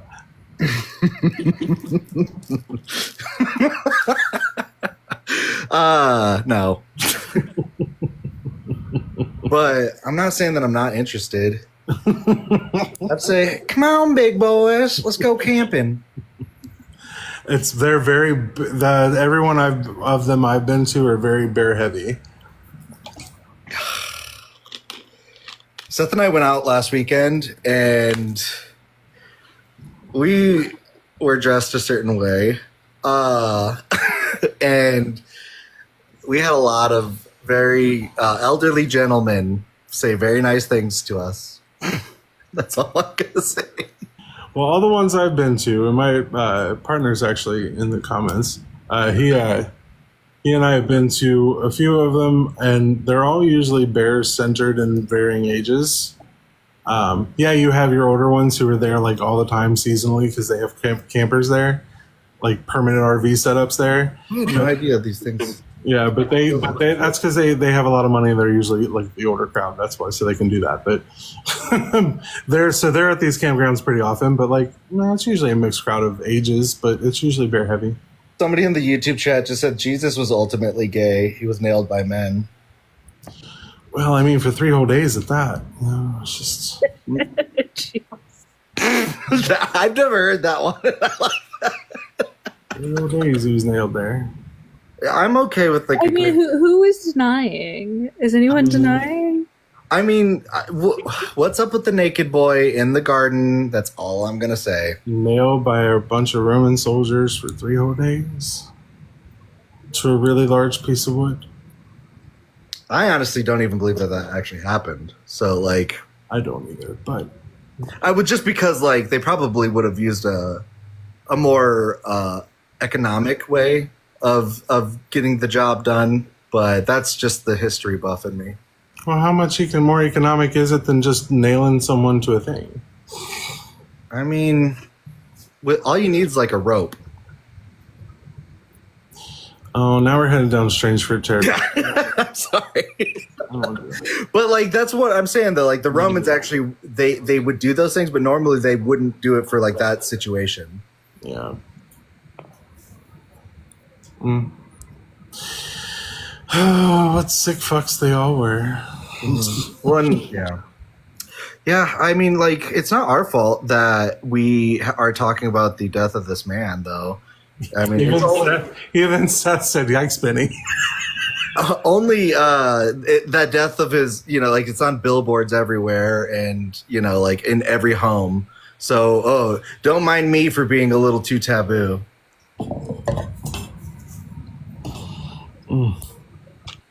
Personally, I think they talk about it a little too much, but you know. I wouldn't be talking about it if it weren't in my face all the time. No, not you, them. No. Yeah, straight people talk about their sexuality a lot, and they shove it in your face all the time.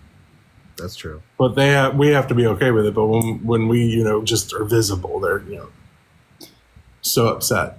Princesses. Oh, but he's gonna sweep you off your feet. Can I nail him to a cross too? Well, if you're nailed to a cross, I mean you're off your feet. Speaking of like gay stuff and Jesus, have you guys ever seen Drop Dead Gorgeous? Mm-mm. It was from like 1999. It's a really stupid like documentary, but Denise Richards has like a whole part in it where she's like dancing with like Jesus on the cross, and it's like part of her like talent show that she's doing, like the talent portion of like beauty contest. Yeah, it's so good. It's very irreverent. It is like in the face of Christians, and I kind of love it. I think it's funny because when we push back against their forcing, they call it oppression. You're Ironically, so oppressed, but like you don't see that they're the oppressors. yeah, that's wild. That's crazy talk. That's crazy.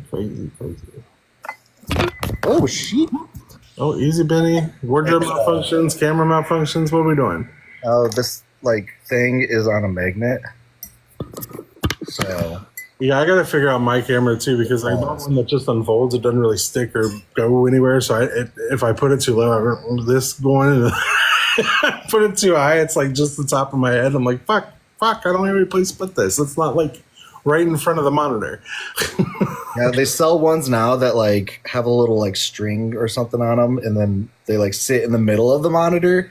But it's like, who wants to freaking camera it right in their like monitor? It's like having a dead pixel on your computer. On your like, why the fuck would I know? No. Right now, it just kind of dangles at the very top, where it very minimally covers like a small portion of the top of the screen. Yeah, I had a weird angle yesterday when I was going live with the PC. I was like, no, I don't like it. What's the audience on YouTube looking like? 36 people. They're just hanging out.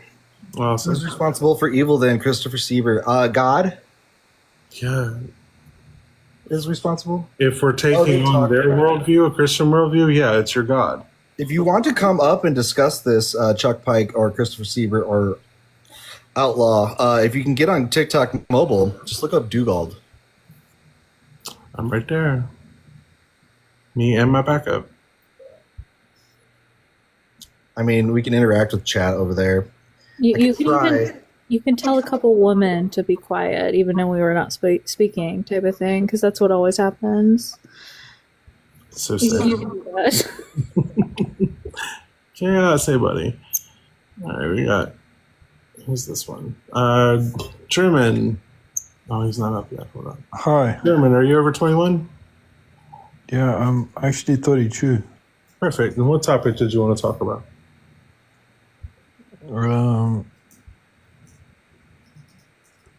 Yeah, if God existed, he could have given choices without the sin and suffering. Yep.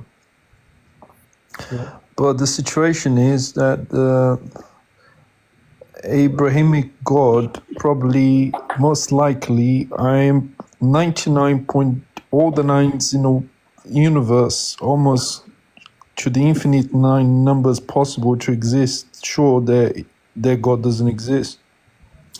I am right there with you on that. But a different variation, I don't know, 80%, 70%, I'm agnostic to it. I venture to say I'm like 2% agnostic. Yeah, never go. Only sit like speaking absolutes. You can't be 100%. No, hang on. Let's go back to the numbers because I think I might have said something incorrect. I'm saying a God that would be maybe 80% or circa 80% like the Abrahamic God. I'm agnostic to it. So, and I would be like on the 50-50, like I don't know. But I don't think that if there is a God, I don't think that it's more than 80% like the one that it's claimed from the Bible, is what I'm saying. It's a very specific percentage. Why do you say 80%? I'm like really curious. Yeah, because if you think about it, like a lot of the stuff that it's on about, like slavery, punishments, and also all that kind of stuff. I think it's the 20% or so of the stuff. I see what you're saying now. Okay, so like you're saying like 80% of the Bible is, you could probably take that out and that like that God that is described in 80% I think they're a good thing. without the like horrible Amalekite slaughtering, things like that. Definitely don't believe in that, no. Yeah. But I get what you're saying now. But for example, like when he says you should forgive people, and you know that if you hate, that's bad for your health, then obviously that's a good advice. So there are certain things I think that you can take from the Bible that are positive. But again, you don't need the Bible for that. Like if you check like Buddha from before Christ, I think that you can get some good advice as well. So agreed. It's not really like when Christians we don't really need claim that their morals are good, I think their morals are actually terrible. You know, so and it's very easy like to just point out that just check Buddha and probably get good morals there. Like if it's already written down, I mean the Egyptians even said, pretty much treat others as you would yourselves, and they predate those guys. So like why do we need this book? No, I don't think so. But also like I don't believe I know that most scholars they agree that Jesus existed, but what do you think, Dugald? I don't remember if you're a mythicist or not. No, I'm not. I know Hanji's a mythicist, aren't you? Yeah, she's with the cowboy hat all the time. I think she jumps in and shouts and goes mad. I love her. She is fantastic. She tells people, "Shut up!" She's brilliant. I don't think you have to be a mythicist to be awesome like that. Yeah. Thank you. But yeah, I didn't know about Dugald. So, are you?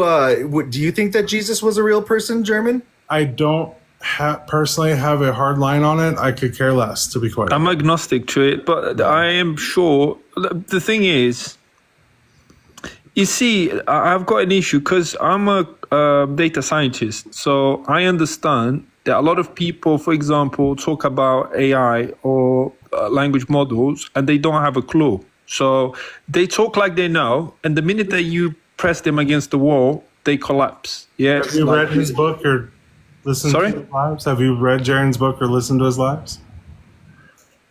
No, I have. But the thing is, like, I'm not saying him in particular. Like, I think he knows his shit 100%. I've looked into all the stuff that he says, and I think he's very sound. But like, I would like him to speak to one of those guys, like atheist scholars that believe Jesus existed, and debate them. He has. Yeah. He's tried. Like Herman or something like that. And then I'll make my decision afterwards, because when I listen to someone like Herman and he says Jesus existed, for me to go against that, I would feel very stupid because I don't have the background to argue with him. Right, but I'm more inclined on the cowboy hat that I am on Herman. To be fair, I am. Like, I think. Hold on. I think. Carrier is trying to speak to. Yeah. Sorry. I think that that is. I will have to double check with GE, but this has been like a work in the making. Carrier in the past has been a dick about it. Like 110% has been a dick. So I think that this is like something that Carrier is being new to. I think that this conversation needs to happen, and I think everyone agrees on this. Like, I am in agreement in this, and I'm agnostic to the position as well. Yeah. The big thing is, like, I know for a fact that Jaron has reached out to a lot of the scholars who do believe Jesus was real, whether they're atheists or not, and they don't want to debate him because they don't know enough about data science. Yeah. Or they don't want to admit what it says. Correct, because no, I understand also, like, imagine even if, the thing is, I spoke to the cowboy, and I asked him directly, and he said to me that he doesn't accept the evidence that other guys do, and he uses, like, I understand that. I get the concept completely. I understand everything that's going on. Now, I don't know if it's true that someone like Herman is just like saving face because, like, he doesn't want to go against the whole Doesn't thing. want to ruffle feathers. Yeah, that could be one.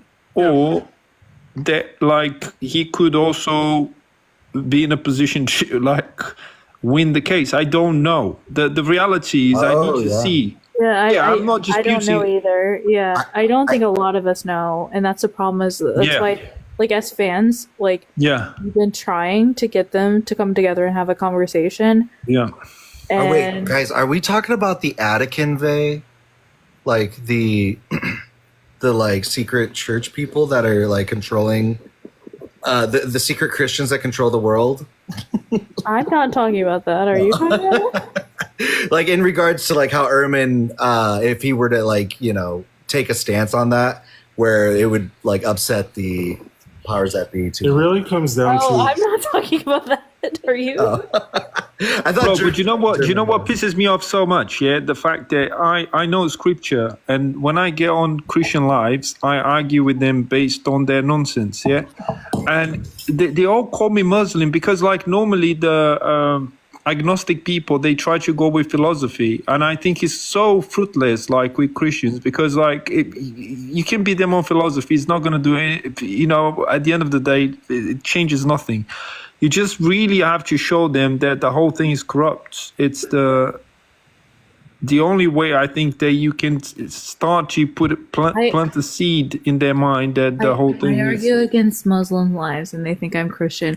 I'll be on anti-Zionist lives with someone, a friend of mine who is Christian, and they'll be like, "Oh, you're just like a revert." I'm like, I'm a fucking atheist. I don't know what you're talking about me. I'm like I'll go in all these lives, and they accuse me of everything, and I'm like, I'm just an atheist. I have no dog in the fight. Like, literally none. Zero bone, zero dog. I don't care. With any of this, like, to me, all of this sounds silly, and, like, you accuse me of everything under the sun. Like, can you just accept the fact that I'm just trying to figure out the crux of this argument, and none of them make sense to me? Oh, guys, I actually have a question for you guys. Yeah, let's see what's worse for a grown man to marry, like, someone that's 6 and consummate the marriage when she's 9, or for, like, you to pick up a pretty woman from someone you unalive the whole family, and then you take her to your house, you shave her head, clip her nails, and take her for a wife because she's pretty. So I think they're on pair with each other. I can't make up my mind, like, which one is worse. I keep thinking about it. Well, the martyrdom and this aspect in Islam still exists in the same aspect of being a young girl and being sold. Like, they both have the same standing. Both Christianity and Islam, it can be looked at in the same way and have justifications in the exact same way. It's sick, the whole thing. And the worst part, the only reason why I think that one is more Christian or Jewish than the Muslims is only because the Muslims claim that what's on the Bible, it's not real and it's been changed or whatever else. So for that reason, I think you can separate those two. But it's just sick, the whole thing. And mate, you speak to people, like, on TikTok, actually, that say, like, it's okay to, at the time it was fine, there's nothing wrong with it. It's just so sick. Do you know what I mean? Like, it doesn't matter. You can put yourself thousands of years before. Surely you realize that you're looking at a little child as a man. That's something very disgusting and unacceptable. Oh yeah, I There's get no what two ways about it. there's a dehumanization that goes on in like the philosophical end of debates that is like super concerning. I was also going to mention like Ashland, I agree with what you were saying earlier. Like, you can like treat them the same in many ways. Like I was thinking about like Christian nationalism and Sharia law. Like, I don't really see that much of a difference. Nope. I don't really see that much of a difference between that and Schmatzism either, but Agreed. Yeah. Like, the second you stop like letting people have human rights, fuck that. and it's always because conservatism. That's why it's always a far right nationalized movement, not a left one, not a progressive one. Oh, mate, both sides are very bad, actually, if you think about it. I actually no. drive it further than this, and I know a The lot of people one get- side seems to fake that they are very compassionate. I drive this even further, and I say the men wrote this religion, and I'm so sorry. Men wrote this. Men are the ones that have perpetuated it, and it's like men find the way to use this religion and find the way to drive these harms home. Like, I actually, like, I drive it one point further and say that I disagree with religion vehemently. But I think it's men. Sorry. I don't take that as offense, honestly. So I share this story every once in a while. I was like the main suspect in an abuse case in college, where I was said to have met this girl at a party, followed her, gone with her back to her dorm, and then grape that person.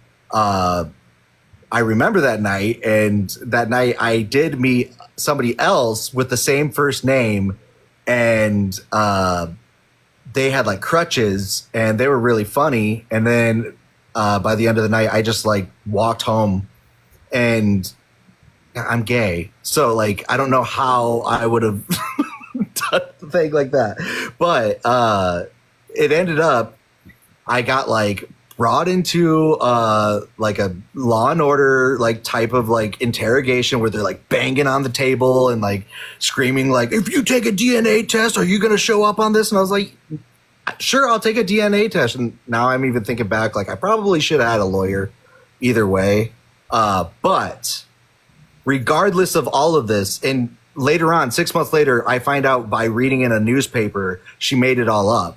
That she drank too much, and then she woke up naked and thought something was done to her. When I found that out, I no longer was mad at her. I was realizing that she lives in a world where if she wakes up in this state, even though she might have drank too much, she thought that something was done to her. And that's because of actions of other men. So honestly, I blame men for what happened to me. Makes sense. But it's also the fact that, hey, Fluky, there's the fact that she probably had a garbled image of you in her brain because she had met you that night. No, it actually turned out it was this other Emily that her name was Emily. And I remember I met this other Emily, and there was just like a weird coincidence. And she described some Ben from my hometown, but like described him as like a different person. And I was the only person named Ben there. And it was just like this weird, like, they just assume perfect storm of like the weirdest stuff. And like even the detective by the end of it all was like, yeah, I'm really sorry about all of that. It's like, dude, what the hell what even happened just now? You know, kind of thing. But I'm supposed to take your sorry. Yeah, and like that was during finals, like my senior year of college. Like, how stressful. But I don't blame her. I don't blame her at all. I don't think that she should be in trouble. I don't think any of that. I think that it's men that are the problem.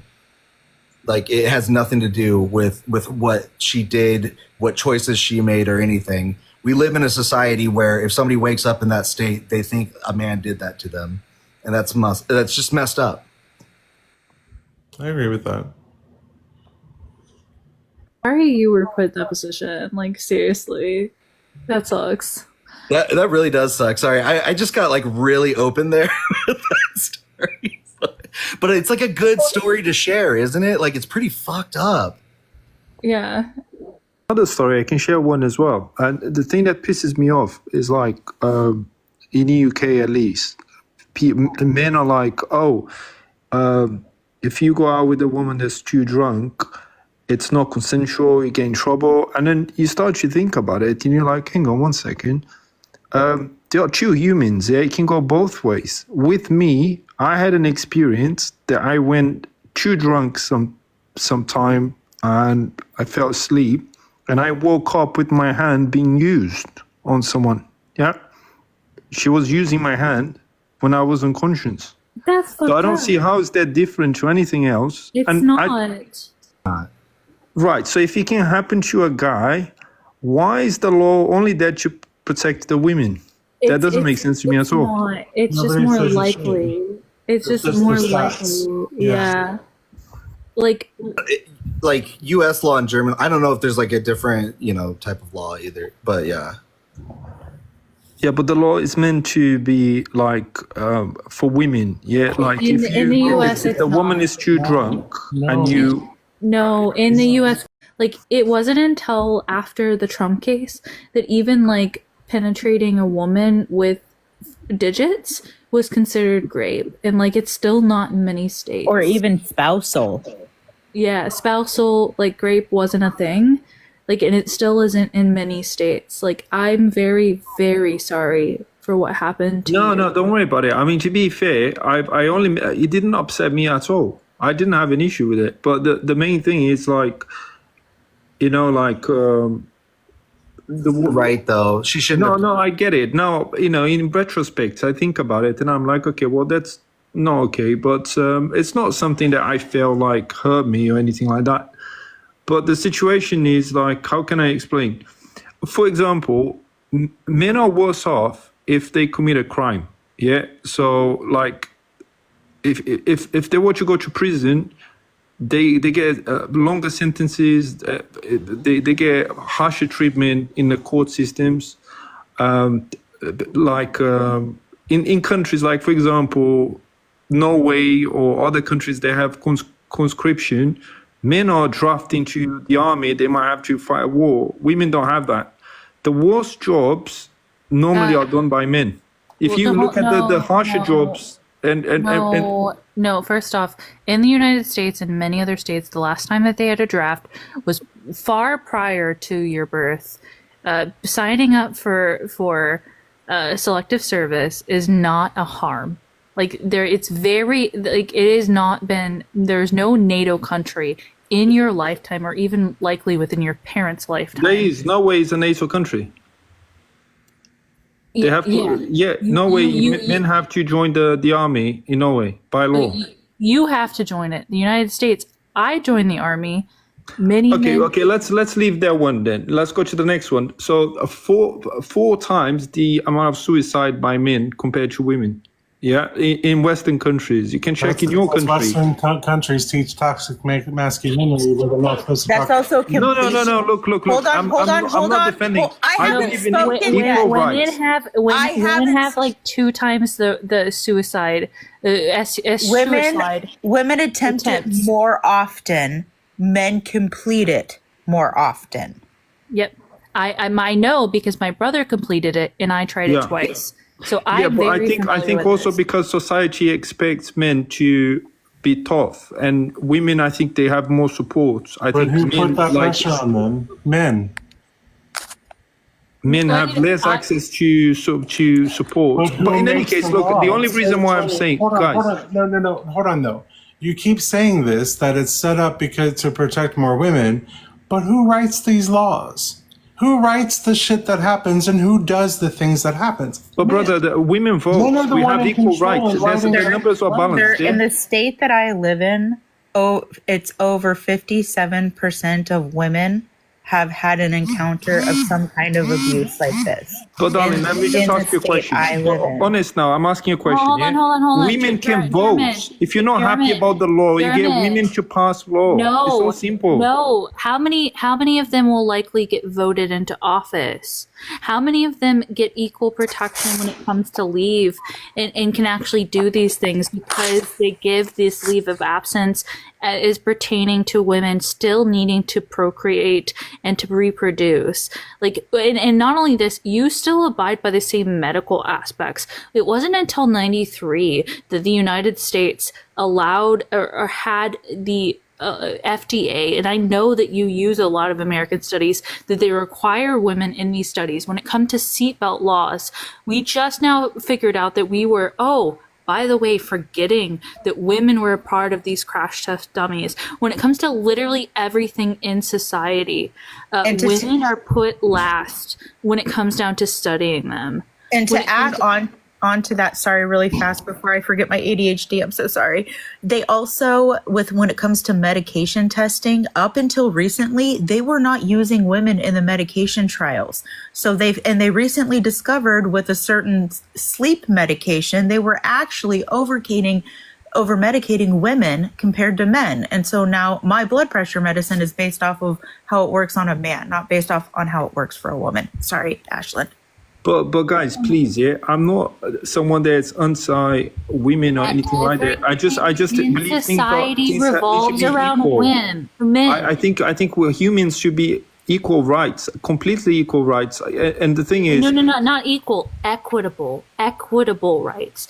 And that's the thing, is women for a very long time have not had this. So I'm very sorry that you feel that equity is now oppression, because that's what you're doing. You're doing exactly, if I were to come up and talk to a black man or a black woman about this issue and say, well, look at me. Like, don't you think that this is like reverse racism? I would look stupid because I know that doesn't exist. But I have a question though. So if your grandparents did something, you have to pay for your grandparents.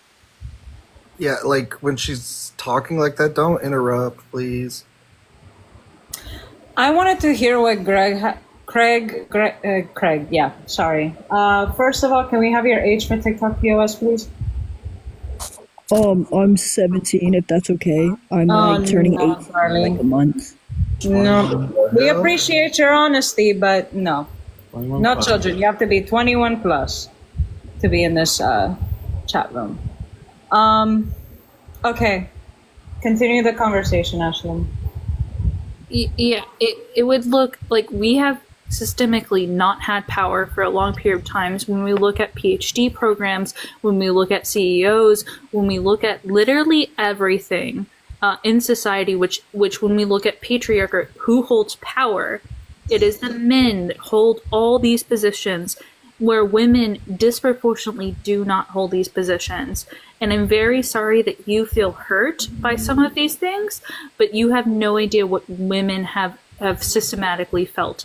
And this could be the same if a person of color comes up here and says, hey, Ashland, I know more than you about this subject. Yeah, I'm going to shut up and listen to them, and I'm going to understand. I was actually raised by a single mother, yeah, with the sister. So me, my single mother, and imagine like back in the day, single mothers, I've experienced everything that my mother experienced back in the day, all the discrimination and everything that happened, and I've seen it firsthand. So I understand exactly what it was like for a woman decades before. But the point is, just because of that, just because, you know, some generations ago, black people are being enslaved in America, I don't think that I or a person today should have to pay the price for what happened before. I think that we need to draw a line and just do what's fair today, not like look back in time and try to... Sorry? Do you think that racism exists today? Yeah, sure. But again, if I'm not a racist, why should I have to chip in for other races. It's not my liability. Equity, when equity feels like oppression, it means that you're not the oppressed.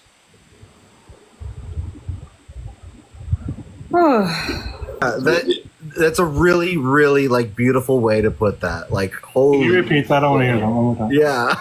When equity feels like oppression, it means that you're not the oppressed.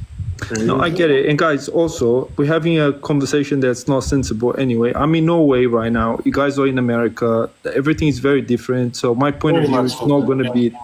It's not going to. The way men do things in America is very different than most other countries. So I'm going to go ahead and say that because they're taught very differently, really toxic, terrible things in our country. Yeah, the men in my country, their mothers will literally cook for them until they're full grown and out the damn house. They're such babies, but for the most part, they know how to. I'm completely useless. I couldn't cook if my life depended on it. Right. My partner is Norwegian. She's so pissed off with me on a daily basis. Like I get all sorts of threats. Because unfortunately, it's one of the things. But we're both from Europe, but we're on different sides of Europe. Yeah, I'm more like the men from your neck of the woods, to be honest, because they're more like my background. Like the mums are more like overprotective, and that's Balkan women for you. Yeah. But I ended up with a Scandinavian, so literally have a culture crush. But yeah, love. Yeah, Swedish women are Scandinavian women are extremely stubborn. Yeah. If I had to say one word about my other half, I think that would be very suitable. Well, guys, anyway, it was a pleasure speaking to you. I really enjoyed, and I'm sure that at some point I'll talk to you guys again. Yeah. So later, you guys take care. Cheers. Interesting discussion. Interesting discussion. Yeah, well, and we have to remember, like, there are a lot of countries out there that, even though they may seem similar to us, they are not. They teach much different things. That's why a lot of their children also can speak more languages than just one. Like you need to take these men off of your tit right now. You're adding to the Rhea. Dude, every time I freaking see the account owner of the tit or titty owner, I die. That was one of the funniest things I've ever seen. Were you there for that? I didn't know I wasn't, but I love. Oh my gosh, it was in Christina's live. This one dude was like going off, and Rhea just loses it on him, and she's like, "Take your mama titty out of your mouth." Well, I think I was there for that. Yeah, and she's like, I'm the owner of this tit or something like that. And then after that, there was like 5 owner of the tits. It was great. She was live earlier, and she looked amazing. Like, cause she had the camera on, and her hair was all done, and she was giving like Diana Ross from like the 80s. Oh, all of the women in our community are just so freaking beautiful. We've got such beautiful women. Wait, more like even like 2000s, where she felt up what's her face, Lil Kim. There was a picture that Thinker posted back when they did the family trip with her, Christina, Rhea, Fee, and was there another one? Miss Charlene. She was in a later one, but the one I'm specifically talking about was just the 4 of them. Thinker, Fee, Christina, Rhea, and I think that was it. But they were all like, and it was just a gorgeous photo. They're just I saw Zena. Zena was in it. Yes, it was a gorgeous photo. They're all just gorgeous. I saw some pics and videos, and yeah, it like made my, like, I don't believe in a soul, but it made my soul like smile. It made my heart smile. I need to do this. Hard girl one size. I don't know what you're all talking about, but I need to see whatever it is. 4 of our community members, women, thinker, Christina Carol, Rhea, and Zena May. They all took a picture together, and it was just, they're all so pretty anyway, but it was just a gorgeous photo. I've seen Thinker. Thinker is gorgeous. Yeah, I'm gonna have to go find this photo. Oh my god. Yeah, Christina's and Rhea. They're all knockouts. They're amazing. They're very awesome people. Just, I don't know. We got the coolest people sometimes. Even like People inside and out. yeah, like even when there's no ops, it's like whatever. We can still just chill. I don't know. Yeah, and like I'm so used, like when I go up to Thinkers panel, I don't try to stay long because I know she doesn't like people to like just hang out or whatever. But like I went there today just to be like real quick, hey, whatever. Or was it today or was it? Yeah, it was today. And I jumped down immediately because that's what I'm used to doing. And she's like, God damn, I wanted to talk to you. Can you come back here? I'm like, I know. You're so intelligent. So intelligent. Okay. I was watching her this morning because I could not sleep, and she's like the best thing because when nothing else is on, you know, like in the middle of the night, she is, and I could just listen to it. Like you could like go in at any point in time, and you're just like gonna like hear something good. And She used to do voice stuff for books. Like her voice is just so soothing. yeah, whatever mic she's got is amazing. Right? I hers, think she has the Fee's- HyperX. hers, Really? Fee's, and I think her and Fee had the most soothing voices between the two of them. Like, just Forget Ems. Ems has got one of those voices too. Ems just Ems- scratches the perfect part of my brain. Like I'm just like Habibi. he might, but for me, it's so hard for me to hear him. He's so low every time I hear him. I'm always like, See, I never have that issue with him. He's Egyptian. That's why. well, I It's, know, but that doesn't change the fact that I can't hear him. Yeah, actually, so he like I talked to him like in DMs, and he sent me. And I said this one time where I said I've seen his bones, but I've never seen his face before because he sent me his X-rays. His sternum is a certain way that he can't take a full breath. Oh, So like the way he talks is Projection's hard. basically- And he is a baby. I don't know how old he is. Broken ribs, and so not being able to breathe in super deep. Oh my god, that breaks my heart for him. Like, oh, that's hard. But he's like learned, you know, he's had to live with it for his whole life. So like, you know, he's okay with that. He will like try and work on like his pacing because he does talk a little fast. But I think in Arabic, yeah, like or Egyptian, it would be It's Arabic. It's Arabic. Yeah, Arabic, yeah, faster. So I don't know. He talked to me a bunch about it, and I was like, "You're such a cute." It's not how he talks. It's I literally can't hear him. Oh, I know. You know what I think it is? I So think it's wrong. because I'm, call me biased here, but I guess because I'm half Egyptian, I guess us Egyptians can understand each other no matter how low. That's just it. Like I said, I understand him fine. I just Okay. literally can't hear it. No, yeah, I get what you mean. Egyptian Arabic though is like, I'm not gonna lie, because I'm learning Arabic right now. Everyone is like, no, that's a different Arabic. Be careful because all you have to change is just the pronunciation, and it becomes a completely different They're word. different words because like I'm learning from like Palestinian, Lebanese, like Arabic. They're all Iraqi, like. Oh, they're all different Iranian is dialects. obviously, Here's the thing, all language- Iranian is a completely different language, but like The so. thing of it is, all language is going to do that to you. It doesn't matter what dialect you pick or which language it is. Because if you talk, it's like for example, Spanish. If you ask somebody that is not from Mexico to translate wording from a Mexican, I'm a prime example of that. Yeah. they're like, don't fucking do that to me. No. Don't ever fucking do that to me. Because because there's so much slang. From what I understand, M lives somewhere that he could get in trouble for talking about that he could get in trouble for being like an apostate. I think having someone speak about the Muslim religion like he does is super, super important. But I didn't know that about him. I learned that the other day. Yeah, no, I agree with you. I never said anything about that. I legit just. Oh yeah, so I wasn't trying to say anything bad. I was just bringing that up just in general. I just thought that was, frightening information. The thing about my Arabian brothers and sisters is a lot of them are very extremist when it comes to cult and religious practices. So it's one of those, if you're not with us, you're against us, and we have to take out the disease from the root.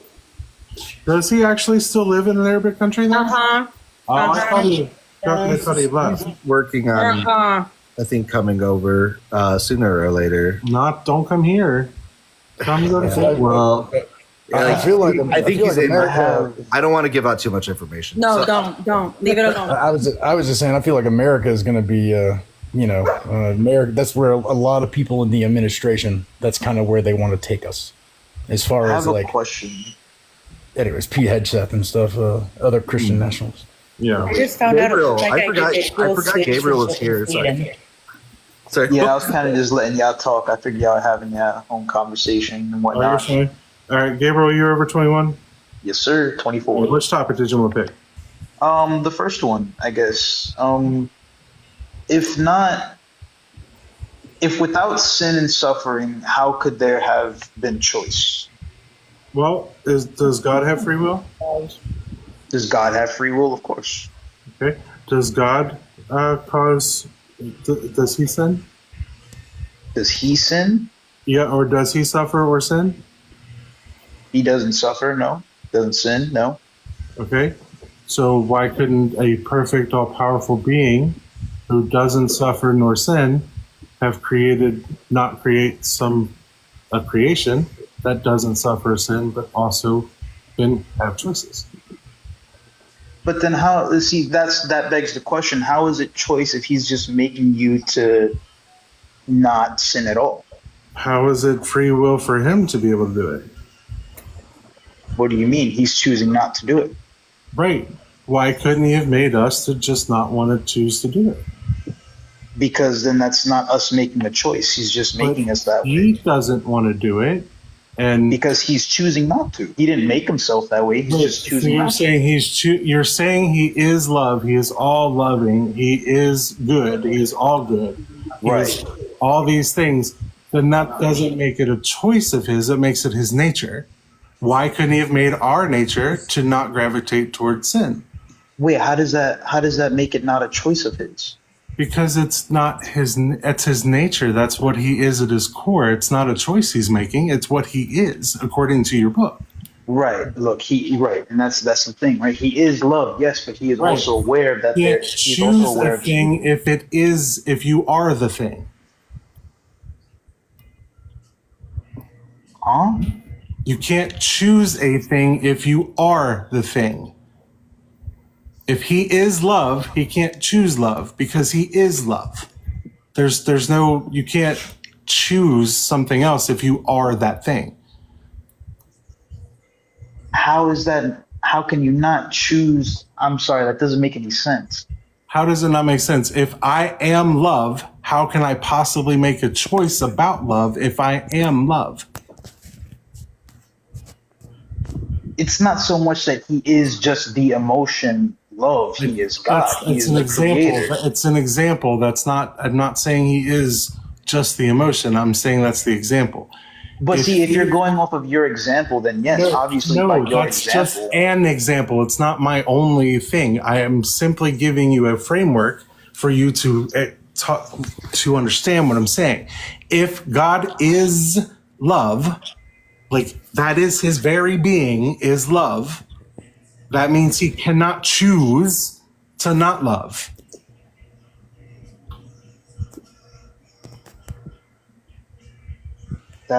No. So you're telling me that God is not all good.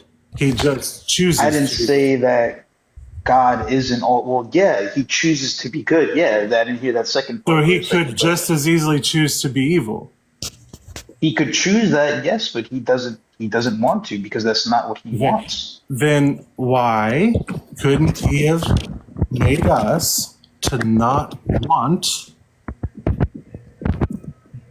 to do that. Because that's the way what free he will is. is. But He that's doesn't the want way us. He doesn't want us. He doesn't want us to love him just because he wants that. He wants us to love him because we love him. No, he does, because if he just wanted us to love him, he wouldn't put terms and conditions on it. Elaborate on that. What do you mean by these terms and You conditions? have to love him and do things a certain way, or else you don't get into heaven to be with him. Right, at its whole, in its entirety, Condition to his love. In its entirety, his requirement is to just be a good person. Has he No, not not read his the only Bible? requirement. Have you Has read he this not Bible? read the Bible? Have you read this? You have to believe in him, Gabriel. Right. Obviously, well, no, duh. You have to believe in him, or else then you're not. Well, then it's not about being. It's not just It's about not about belief, being a though. good person. It's not just about belief, though. That's where that ignorance comes in. We didn't say it was just about belief. What are you If talking about? If Jeffrey Dahmer did what he did, and then right before he's zapped, he's like, "So sorry, I actually believe in you, God." Will he get into heaven? No, because Well, it's actually, not that is just what he it's did, not and just they say belief that he alone. will. Yeah, It's not Look just at belief John alone. Read your book then. Look at John Because- Wayne Gacy and Bob Hansen, who were very, very active members in their churches. Right. And what about me? What And about you me? can still be an active- if I spend my entire life dedicating my life, and I help orphans and I do everything, and I go, but I just don't believe in God. Like, I literally save babies my entire life. That's all I do is save babies. Will I go to heaven because I don't believe in God? If you want to live your life separate from God, then you will be separate from God. No. Well, The answer is actually it's both yes and no. You could get into heaven. Hold on. Because I hear this a lot. Where in the Bible does it say hell is just separation from God? Good question. Where in the Bible does it say that hell is just a pit of fire? I didn't say it did. I'm not making that claim. So that. All right, but that counters your whole argument. Then. No, it's not, because I didn't make that claim. That has irrelevant to my argument. Jesus speaks about like gnashing of teeth, wailing, like flames, lake of fire. There's definitely an imagery that's going on about this eternal punishment that Jesus is actually the first person to kind of like push in this whole like New Testament thought. In Jewish thought, like no such place exists. Right, but it's also said that Jesus speaks in parables. Here we go That's with a the really parable. weird parable. That's a really weird parable. Yeah, from Gabriel, you your don't human believe in- perspective. Gabriel, you don't believe in hell? Wait. What other perspective do you have? My perspective of hell is a life separate from God. Okay, where are you getting that from? That's not The biblical. Bible. How is it not biblical? Where in the Bible does it say that? It doesn't. He's looking up his ass. I'm aware it doesn't. I want him to come to His that version of conclusion. hell sounds like Where heaven. in the Bible does it say that? I'm gonna pull it up. Hold on. All right. I have the Bible app. All right. Maybe he finds it. Who knows? You get the first out of how many?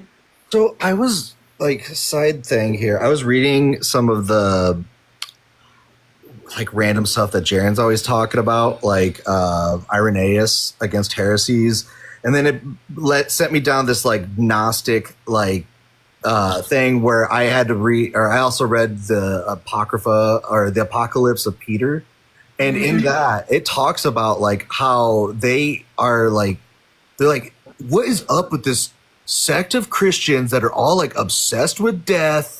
And it's just like really funny that there's like just these other Christians that existed back then that were like, yeah, these guys are weird. They're fucking insane. And they're the ones who prevailed in the whole scheme of the theology. Rapture thing, it's like the rapture was just also a recently introduced thing as well, and for some reason some people are just so You have to find that in the book. right. It's interesting because like if you think about it, back like the Nag Hammadi library, like where these like Gnostic texts were first found in 1947, were found, you know, in a stack of papyrus that dates back to not very long after, like, you know, early Christianity. I think like 2nd century, 3rd century, maybe a little bit after that. But to me, that's a long time when it comes to when a thing was written versus when the thing supposedly happened. Yeah, but what I'm saying though is that like it was just as much as valid as the other books of the Bible, because they're also written in like the 2nd century, or like found and then put into what we know as the Bible. You know, like back then, it's just, I don't know. I feel like the term like Christian is like hijacked. Oh, it has been. I think that Christian was what a lot of people, various sects, various cults that branched off from Judaism after this supposed event happened. Yeah. I think they all got kind of combined together and kind of forced to become one together by the Roman Church so that they could use it as a means to control everybody. And the whole point, and Haji knows this, like the fact that hell is like described is because of the involvement of Hellenism in the, like, you know, it was Hades, but they changed it just before year 0 or whatever, like 100 to 200 BC, like between 0 and 100 to 200 BCE. Well, it had to do with the fact that the Romans used to also make the Jewish people pay homage to their gods and those temples too. So, of course, the stories got pushed together and they added hell and Hades to the Bible.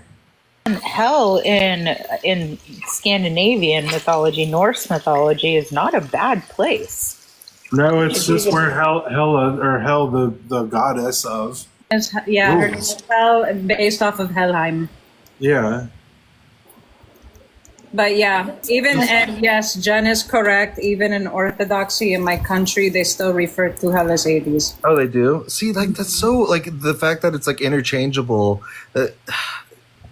I don't know. So, sorry, my brain's going to something else. I was just going to talk about this Kundalini lady that was in, like, all these atheist yesterday, but I'll go into that story later sometime. Oh no, I'm just waiting for this person to come back with that second. Oh yeah, same. Yep. Is it Second Thessalonians? Because if so, that person can still be living. It does not talk specifically about the dead. Thessalonians and Revelations 14. Nope. None of those apply to what you're talking to. How? Because Second Thessalonians, well, first off, Revelation itself was a prophecy about the times to come, and it was about what happened during that time period. Second Thessalonians specifically is talking about in the experience at the time for sin, rebellion, and unbelief. It was not necessarily about the afterlife, and it says this specifically about the inequities during the time period. Yeah, you could even go so far as probably to say that that's what Jesus is kind of talking about too. It, like, he is probably not talking about some alternate, like, plane of, I don't know, the eternal part. That's where it kind of gets. No, they already said eternal separation from God. No, he said he would come. Jesus, he said he'd come down with a sword. He would remake the earth. This would be a new earth, and that's where he would rule. So he never said the realm. It was this plane. Unless you only want to say Matthew, which Matthew itself is not a good judgment on this, because Matthew just clearly gets the Hebrew wrong. Mentioned, like, he mixes up, which is insane to me, because this was a book supposedly for the Israelites and the Gentiles of that area, supposedly, but yet they didn't understand the Hebrew. Seems a bit weird, but okay. I mean, the New Testament in itself is Greek. Thessalonians is based off of the island of Thessaloniki in my country, and then Corinthians is based off of another island in my country called Corinth. I always wondered if that was the connection. Mm-hmm. And then if he brings back Isaiah is definitely not that. It's due to anything in the Old Testament is not. So just to round roundabout again. You were asking me to describe what hell was, right? Right, and the book clearly When- says when it's you not say that- separation from God. Yeah, if it's when you're talking about separation from God, it's specifically in the afterlife, because like I could say I'm separated from God, and right now I could just literally just deny Ephesians and Thessalonians. Like I could just say, yeah, that's obviously not true. I'm an atheist. None of that exists for me. Like I live just fine. What we're talking about is merely afterlife. You have nothing in the text to say that this is true because of the text. Like that. And what I'm talking about is like I could live every day, be a good person, be a happy person, and then when I unalive, I'm separated from God, and it's supposed to be this like wicked torment. Well, no, I live every day according to the text. I'm wrong. I should be living in this separation from God that is torment, but I don't. So I can already just disprove that by my existence. Not to mention, like James the Just, like the book of James talks about like, you know, so Paul is the one that would say like it's about your faith, and then James is the one that says like by your acts alone, I think is your faith is present or something like that. And Jesus said it was his faith, your faith in him specifically. Right. Jesus was just a self-righteous dick. Yeah. How is he a self-righteous dick? Because he's basically describe the scenario. contradicting his father. He is so dramatic. You go read the New Testament and like read some of the parts of Jesus, but like picture like this whiny like Luke Skywalker, like why did you go get power converters from Tashi Station? But like Jesus, and yeah, he's so dramatic. The like crucifixion is dramatic. How? He is the drama. How is it dramatic? Well, I mean, it is a dramatic situation, yes. Gabriel, Yes, think about because it it's this way. written like a play, darling. Right, but think about it this way, Gabriel. You have an all-powerful. Well, first of all, let's talk about the fact that how can I be separate from an omnipresent God? First of all, but second of all, you have an all-powerful, omnipresent, all-good, all-knowing God who has made the rules in which the world operates, including the humans. So you have this God who set up these rules. Why did he have to have a body to sacrifice? Why did he require his own son to be tortured and unalived in such a horrible manner? For no, basically, he sacrificed himself to save him from himself and the rules that he himself set up. I'm Not sorry, to could you mention, repeat you're that? not There was allowed people to- next to me. All right. Of course.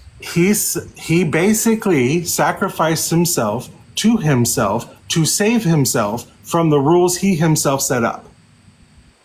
We were talking about it. Save himself? Didn't he? It's like this. Correct me if I'm wrong. He sacrificed himself to save humans. To save our souls. And even then, that's blasphemous That was against his the Old condition. Testament because you're not people are not allowed to unalive for the sins of others. It's literally in so the Scripture. key word there, Old Testament. So you're choosing to follow the Old Testament and not the New Testament. You're supposed to So did still be following Jesus. the Old Testament. Jesus So did himself told you Jesus. that.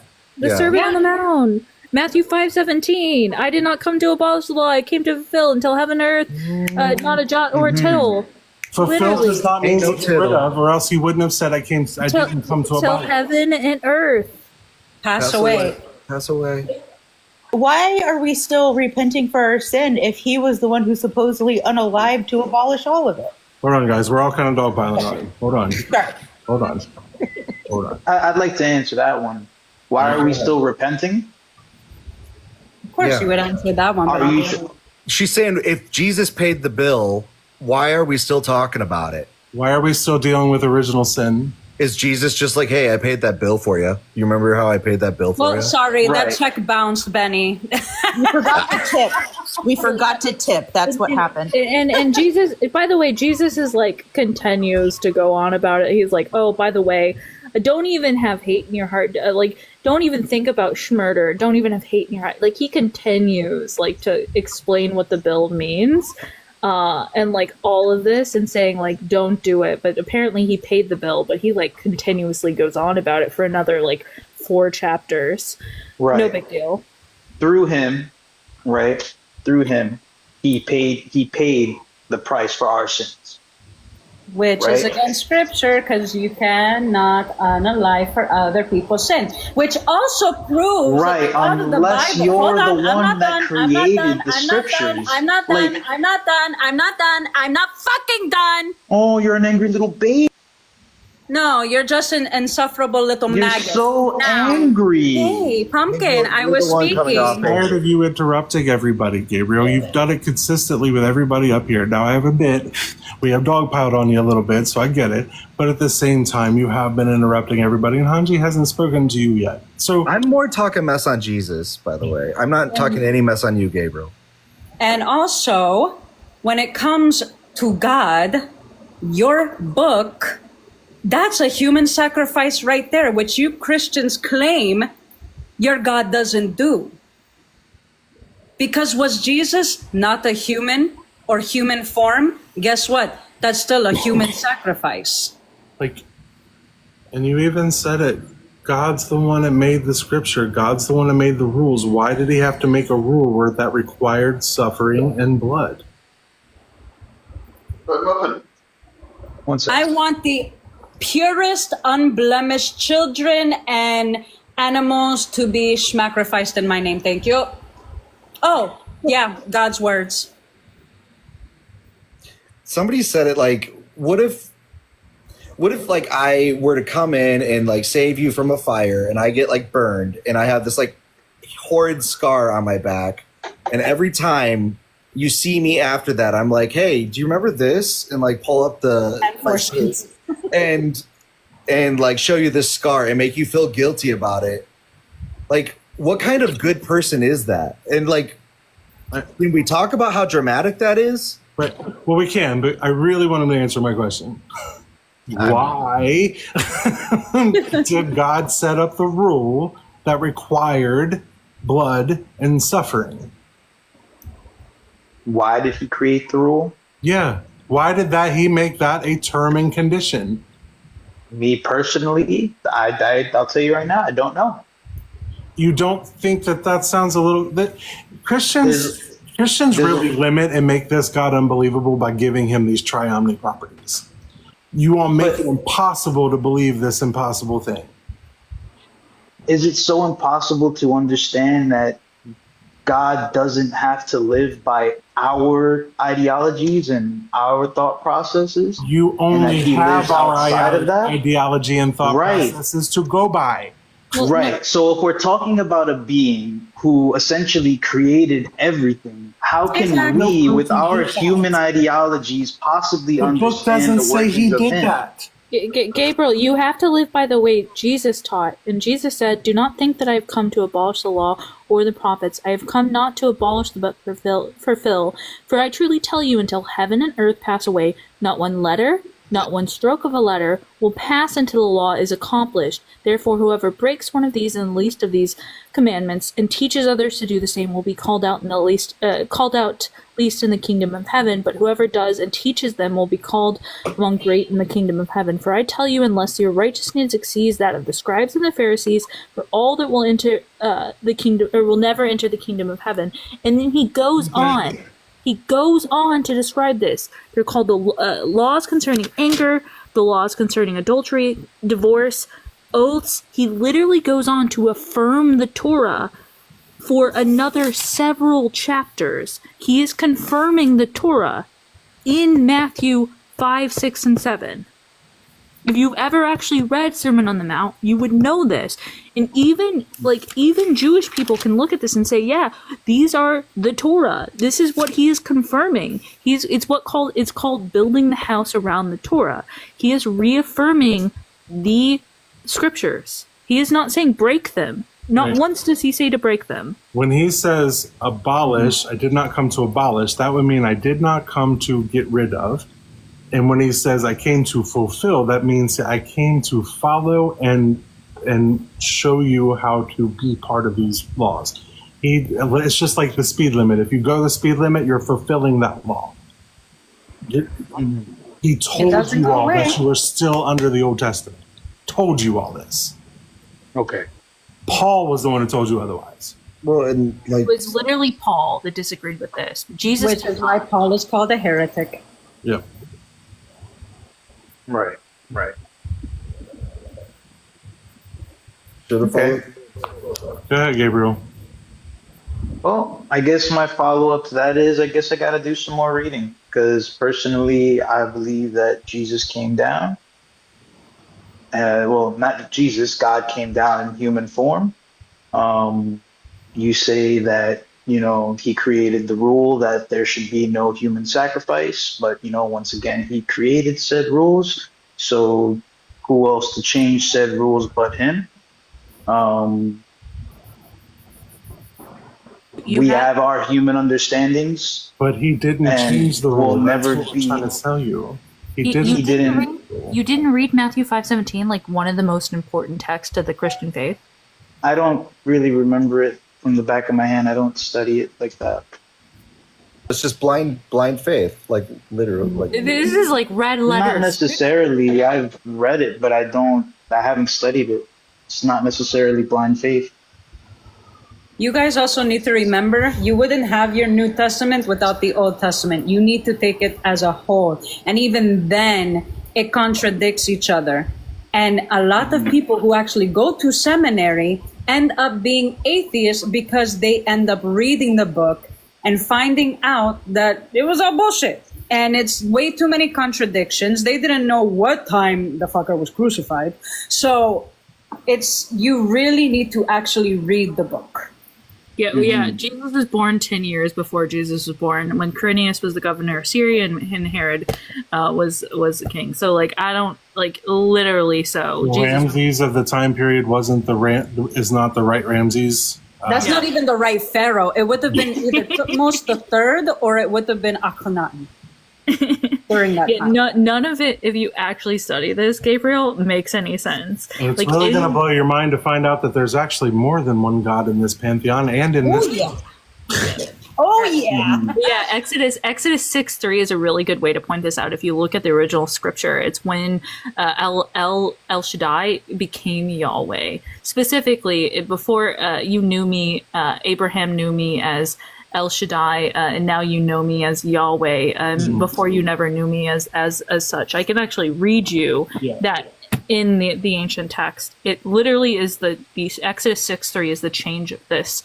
Even though it's not linear, time linear wise, this is the specific point in the text in which this happens. My favorite is in Genesis where it shows El Elyon giving the lands out to his children. All 72 of them. All 72 of them, and Yahweh got these. Basically gets Jacob, aka the Israel. Jacob. And as a result, you can even see in history where it goes from the Canaanite Levantine pantheons to Baalism, to the Baal cycle, to Yahwehism, to Judaism, and then the branches thereof of the various cults that either died out or got pulled into Christianity later on. Mm-hmm. It's a steady flow. And also, so easy to see it in the text too. So easy to see it in the text. Medical is right. God had a wife, which was also his mother, Ashera. Ashera, yeah.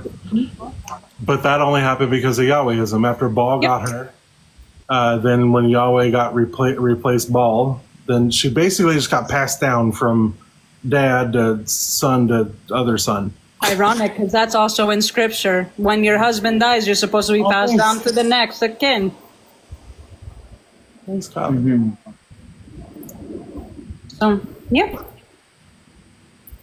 There's a reason why we stress the Old Testament. You wouldn't have the New Testament if it wasn't for the Old. You have to incorporate both. You have to take both into consideration. What cracks me up is in Genesis shows it, it doesn't show God as the creator God. It just shows him as being the one that shapes this planet. Yep. He didn't create it. It was already sitting there. It was just underwater, as he said, and he didn't create the water either. It never claims that. Never says that. Literally just says, there were the waters, God parted the waters, and there was earth. I mean, there's a lot of things that aren't claimed in the Bible, but we know them to be true. How do you know them to be true if the Bible doesn't tell you so? Because otherwise that's just adding to the word. You're literally just adding to the text then, which it says not to do. It's not adding to the text. Or is it not adding to the text if you're assuming something that's not in it? How am I assuming if I can Because see it it in the does word? not say God is the creator God. Mm-hmm. It says when God began to create. So when we look at this, we can understand the text, and most scholars agree that it is when God, not that God began to create. It is when God began to create the heaven and earth. It does not look into say that God created everything at this point in the text. Yeah, it's the Bereshit. That's the Yeah. Yep. And let's not forget there was the council. Let us make humans in our likeness and our image. And even in Genesis 2, because Genesis 2 comes before Genesis 1, in a beginning in the Hebrew. A beginning, which is just... Who's the council? The council is the council of God. 72 gods. Elohim. That's Deuteronomy. I'm sorry, I heard everyone talking at the same time. Yeah, it's Deuteronomy 32:6. It's when the Most High, Elyon, apportioned the nations. He divided humankind. He fixed the boundaries of the people according to the number of gods. The Lord's own portion was his people. Jacob the allotted share.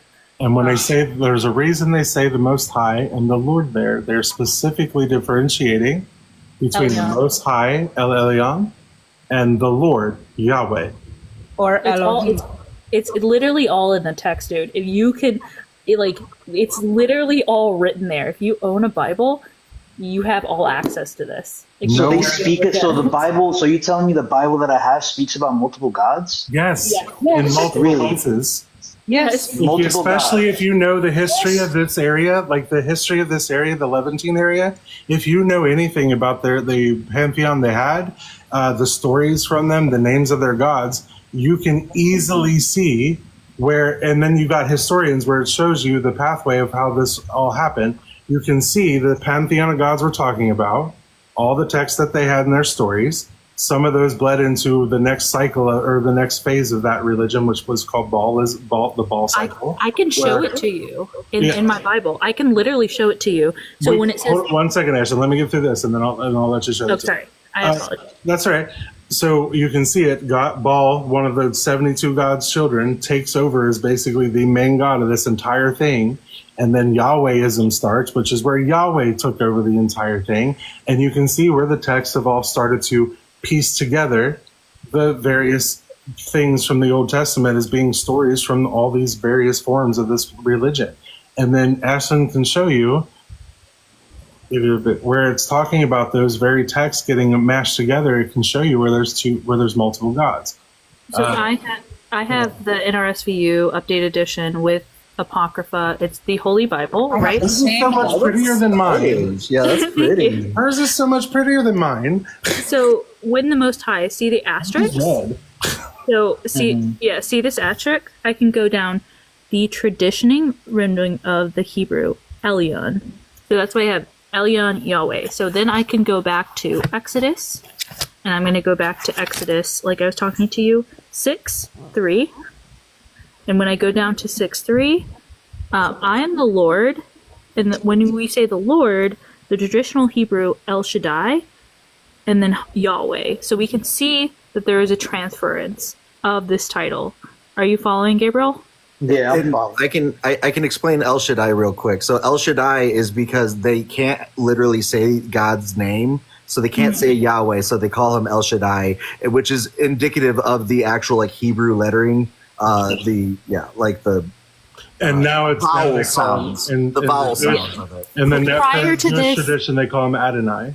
Yeah, prior to this too, in the text, I could probably find it. You could probably go anywhere. Let me go look into where. That's right. Talk about Yeah, God or anything in here. It'll like say the Lord or God or something or Jacob. Never refers to Yahweh as the Most High ever. Yeah, you can literally. Oh, there it is. Maybe El not Shaddai in the again. New Testament it might, but not in the Old Testament for sure. Yeah, 48:2. So it's up here again, 48:2, and you can like see it every time it's mentioned. It's talking about the original Hebrew. It's literally in the text. Yeah. That's why we stress you guys to read your book. All right. I'll definitely do some more reading. Yeah. Look up documentary theory. Like Wikipedia documentary theory. It kind of explains where You all lost me on Wikipedia, brother. Is there any other sources I could use aside from Google? Oh no, Google. their entire. Hold on a There's second. books. Hold on, I'll grab you some references. Hold on. I have Dan McClellan's new book. There's The History of God by Kathleen. Oh, what's her name? I'd have to go grab the book. So also Francesca Stavrakopoulou, God and Anatomy, is a good text. And then I have Dan McClellan's book as well. His book is called The Bible Says So. He's also religious. What we get wrong and we get right. And he actually says, he talks about this. The Bible says God has a wife. And then he talks about the Bible says there was only one God in page 155. And he brings sources and he talks about it as well. So that's another scholar. These are both scholars. They're both, they are literally scholars on the subject. So Francesca Stavrakopoulou and Dan McClellan are great sources. Paige, I didn't know you were not a mod on that account, so I made you a mod, by the way. And it's Joel Baden. All right. It's Francesca Stavrakopoulou. Put my camera here. I'm sorry for the mispronunciation, Hanji. I apologize. I guess it. All right, so here's my. Yep. Oh, let me move my sticker. That's a good one. The Early History of God by Mark S. Smith.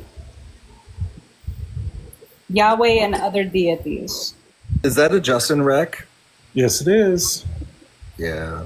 That's so those two figures on the front right there, I think are Baal and either El or Yahweh.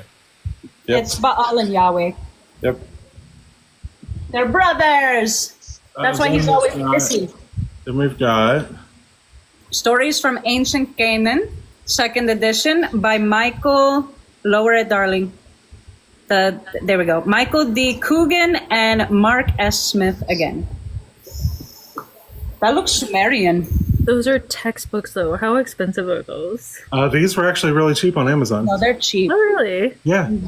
This one right here was only like I want to say like $12. This one. That one should be 20. Yeah, this one was around 20. Yeah. Yep. Oh, dang. Okay. That's not I bad paid at more all. I paid more for Dan's book. Jeez. Yeah. I mean, well, Dan's is his expensive book. I haven't bought his book. And then there is The Bible Unearthed, Archaeology's New Version of Ancient Israel and the Origin of its Sacred Texts. Lift it, darling. And this is written by Israel Finkelstein and Neil Asher Silberman. Silberman? Silberman. Sorry, the tag was in the way. Oh, you're fine. Sure. Make sure you screenshot these. Oh, I already have. Okay. Oh, where are my other texts? I have other texts. I'm not going to grab them. Isn't it funny how like it's like I don't know. You get excited about all these like books that explain these things that you just like violently do not like. Well, yeah, it's weird to me. Sheds light on things that we were taught not to look at. In like every time they're like, oh, well, you don't know what this means, and we're like, you know how many books I own on this subject. Yeah, true. I just would have responded with, no one knows what it means, but it's I have gifts from people that went to seminary who gave me their seminary books because they're like, yeah, I don't believe in this anymore. And they just gave me their text. Speaking of Benny, how is Hebrew going? That was it was just like an introductory like kind of course to get you kind of like into it. I like stopped going after a bit, but I learned enough to where I like can understand and like sound out the words. I know it probably about as well as I know Spanish, and I took about 4 years of Spanish, enough to do damage. I took 2 years of Spanish, and I can only get one sentence out, and that keeps me from having to speak Spanish. Yeah, I should be like keeping up with it though. Like that's the real like work in Hebrew is like sticking with it. Yeah. What? No habla español? Well, a little bit bigger than that. I actually would say either no me gusta or no hablo español porque es muy difícil para mí. I can do phonetics. I just don't know the words. Fair. You give me any language, I can mimic it with sound, but it don't mean I know what the fuck I'm saying. Better than me. I'm learning Anno-Aridu or Anno-Bidi because there's like 2 different words for it, and it's al inshallah in Arabia, which means like I want to learn Arabic. It like there are so many different words in like when someone's like, oh, it's just a dialect. No, there are completely different words. Ariel. Masculine and feminine nouns in my language as well. That was my problem with Spanish, is I had a really hard time wrapping my head around the masculine, the feminine, and the formal versus informal. Like, you want to know why? I could not get my head around. Try Arabic then. That's kind of my struggle with Spanish as well. Yeah, I could not get my head around which word and how to write it down like that. I just wanted to say a word, like not. Yeah, it's really just a matter of what. I'm sorry. Go ahead. Okay. It's not even like there are just like 2 women. It's like there are different forms and like all of that. For in Arabic, it is like there are different words, even in modern standard Arabic, for every little thing. It makes Spanish look easy. How far back does Arabic itself go? Longer than goes back maybe I want to say 5th or 4th century. Where from? It's not stemmed from Latin. I know that. Aramaic. Well, here's the thing. Here's the it is thing. Aramaic. Okay.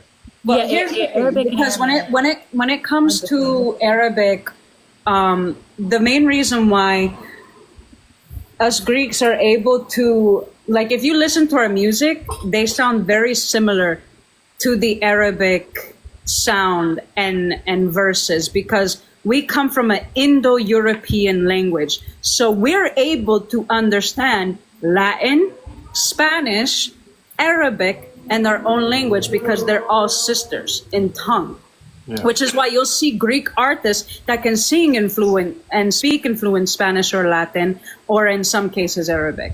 Me being multicultural, being Greek, Egyptian, and Puerto Rican, it's easier for me, not just because of where I come from, but also the blood that I have, that makes it easier for pronunciation. But I think that it kind of switched primarily during the rise of the Islamic Empire, which was 7th century.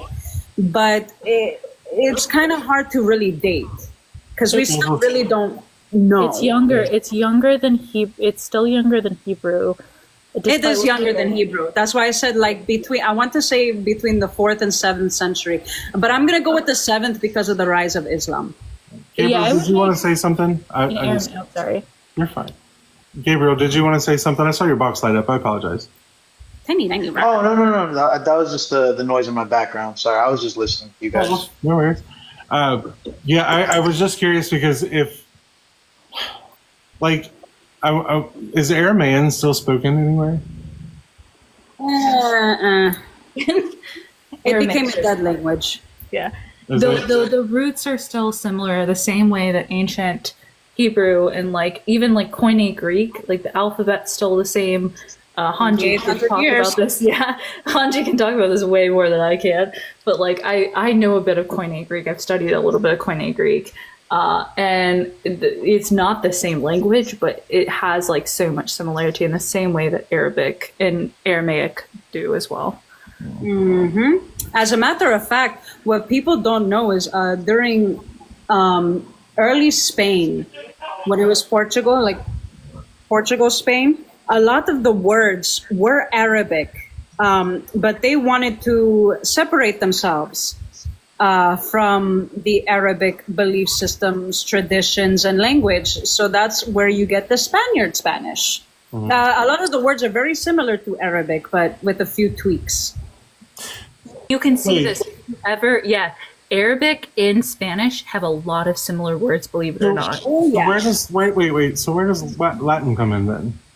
Latin is Rome. So Latin was predominantly more like the northern areas, not including Sicily and Malta. That was primarily Greek territory, which is why to this day they're racist towards Sicilians and Maltans because they don't see them as Italians because they're too dark skinned like us. So they're not real Italians. Anyway, I digress. That's a whole fucking thing.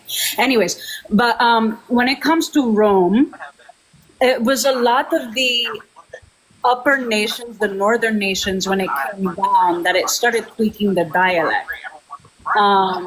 So then why do they call it Latin America and Latinos? Like what? Did it take Because- over most of it, or is it just like where? It comes from the Spaniards. It comes from the Spaniards. It's the same It doesn't alphabet. come from the It's the same Italians. alphabet. Yeah. Well, kind of yes and Kind no. of, like it's not the Cyrillic oh god jeez, you know what I'm trying to say. It's okay. So like certain languages, French, Spanish, all of them, they actually like we all have a very similar alphabet, right? Right. Remember when I said Indo-European? They're Indo-European. A tree. Yes. Which is what all of ours is based on. So that's why I'm so confused as to where the. It's wild. Even Hebrew is like the first two letters are aleph and bet. Mm-hmm. And like that's literally like where the word like, and Greek has a very close, it's just interesting how the I language. guess where my question lies is where does Latin take over most of it that it gets the name as opposed to the Aramaean or the Arabic or whatever it is that it Honestly, amalgamates it. I'm going to be real with you here. The Greeks, we colonized Rome. We gave them architecture, theater. I thought it was the other way around. They came and got No, originally we went over there, but there was a lot of the Greeks that got so used to the Roman lifestyle that they stayed, and they ended up forgetting or not really giving a shit about where they came from. So that dialect basically So they became turned- like a displaced Greeks. Exactly. Like as you see Turkey today, that motherfucker wasn't Turkey. That belonged to us. But, over time, they decided to branch apart, intermingle with other nations due to money, resources, wealth, power. So it's one of those. In reality, all the Balkans are related by blood, one way or another. Because like we were, there's a reason why the Greeks to this day, some of them still call our country the center of the universe. Because if you look at the map, it's literally boom, right there in your face. Even if you don't pay attention to the boot. But you have to think when Alexander really branched out, that's when all the dialects started changing. I just think it's interesting because it like you can map out languages like a family tree or like tree for evolution, and you can see like the ancestor languages and stuff, and also like in some of the ancient and even like Koine Greek and Hebrew, some of the words or letters like represent things like doors or like certain shapes, and it's just like really interesting. I think that whole like what is it, etymology, the study of language. Yeah, and the thing is too is I just got it. I'll go ahead and save that and put it on the screen real quick. But before I do that, I will say, even to this day, Bulgarians and Romanians, they are a branch of Greeks. That's why when you have the Roma peoples, they look like me. They're Romani. In this case, as us Europeans call them, they're gypsies, because they have the Greek features, the dialect, the traditional aspects, but they don't really fit anywhere except for these certain countries. That's why they're able to stay safe in Bulgaria, in Romania, in Italy, in Sicily, in Malta, Turkey, Cyprus, and Greece.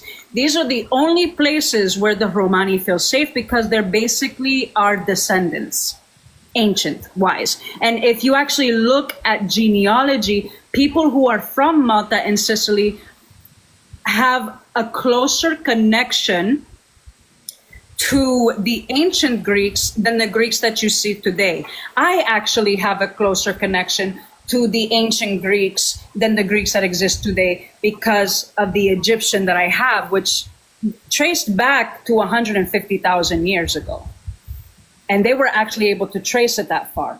So it's one of those, you will see when you actually, this is why I tell people to please travel if you can. You will notice a lot of similarities in the southern regions of the Mediterranean than what you will in the actual country itself, which is why I get so angry when, yes, they were able to trace my genealogy, plural, to 150,000. Which is why, like, when you go to these countries, you will see that they're not as racist as Italy or the USA, because they know that the people who are the darker skin tone in these areas are more likely connected to the ancients than what they are now. It's Romanized. They're Scandinavian, which is why you see more lighter skinned Greeks than what you do darker skinned I Greeks. was literally about to say Romanized, which is why we're going to get back to the Latin. Well, now, what's funny is now I'm more thinking about phenotypes and geology than I am language. So now I'm wondering Well, even the Greek alphabet shares a lot in similarities. They're very similar alphabets as well. The Latin just shares a little more similarities. When you talk about it, like zeta, eta, theta, iota, kappa, like lambda, like mu, like when you actually look at the Latin alphabet and they're very similar.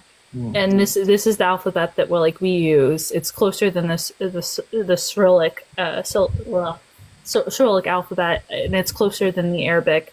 Like, these are the two alphabets that like shaped our systems. Yeah. More so than anything else. Yeah.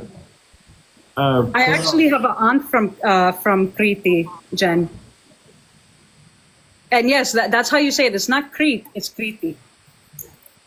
And this is the family tree map, the language family tree by Blake. Somebody actually did it. That's cool. I wish I could send that to me, Hanji. I want to see that. Like, I want to be able to expand it and look at it. I think you might answer the question that came to mind when we were talking more about like phenotypes and genealogy, and then for a second, because I have wondered how Russia currently is occupied by people who look very much like me, but also not quite, but speak a backwards, weird version of Greek.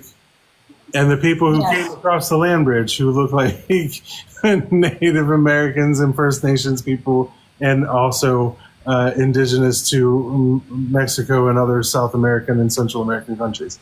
Like, like I want to know where, Russian. how, what, like.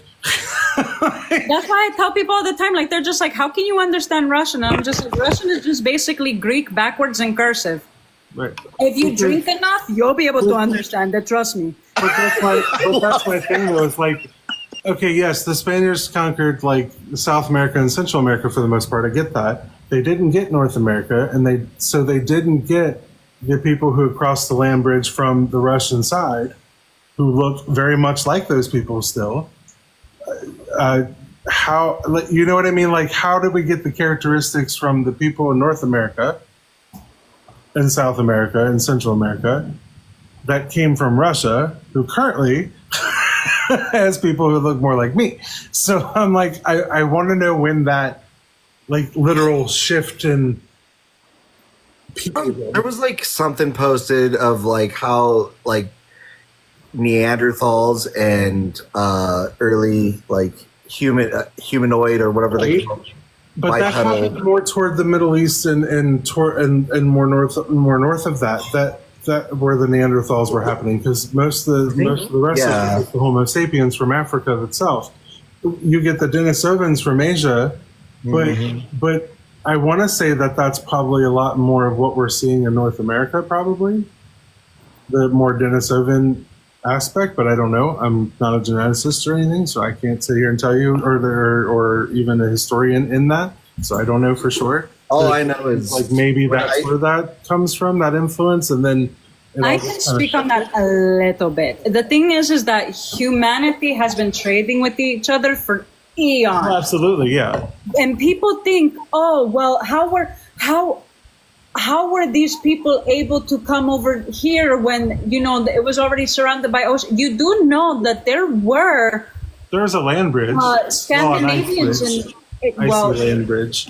Scandinavians actually visited the Yucatan Peninsula long before Christopher Columbus even thought of this place. Well, no, it's not even Christopher Columbus I'm talking about. I'm saying that's kind of where the influence of the Spaniards stopped, was at Central America, right? They also have over in Nova Scotia, they've got evidence of Scandinavians coming up from going across Greenland, and that's like in the 800s, 900s. Right, but my point being is like you have specifically North American native indigenous people, right? Mm-hmm. They have very specific characteristics that look very much like Central and South Americans. We know that. But Central and South Americans also now have a lot of Spaniard type influence as well, physically, right?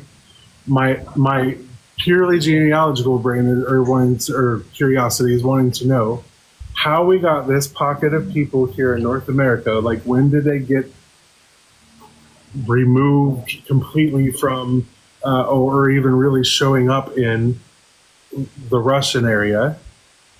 Well, there's you have just this pocket of them here, and even though yes, you have Scandinavians that might have hit Nova Scotia and met those, you know, them added maybe a little something there, or even if they came to the other side, it doesn't change the fact that you still have this pocket of very specific looking people who inhabit this area without any additional influence, for the most part, that we can see. When did they move from Russia to here that created a difference in the Russian-looking people? Are you forgetting about the Inuits? I'm talking about the phenotype of the natives who live in North America, Canada, North America, U.S. Because the Spaniards never conquered up north beyond Mexico itself. They're their own. See, the thing is that like we have dating of indigenous peoples in the Americas that date back to right now. We found footprints 20,000 years old. Right, but those are the ones who crossed that land bridge. Those are the ones I'm talking about. No. No, we also not have just the land bridge. Where else did they come from then? From that far back. I'm talking specifically that far back.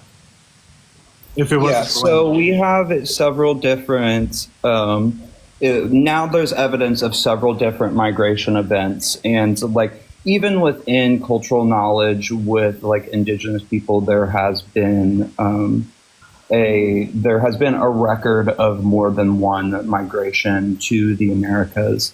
And then we also forget about the fact that the Inuit were a circumpolar traveling people that were constantly going back and forth between North America, Northern Europe, and Russia, depending on what was best for their subsistence lifestyle. So like when my family did genetic studies for the Ishak, we actually had genetic relations to like the Amazonian, and then also it looks like they're part of like the Austronesian expansion of humans, which originally started from what is now Taiwan. I should fix my question then. The question is more about when do we lose the influence of the Neanderthal, or get, which part is that section to for the most part, and when did we start losing or gaining more of the Denisovan into the Homo sapien? You see what I'm saying? I'm not talking about culture. I'm not talking about blending of peoples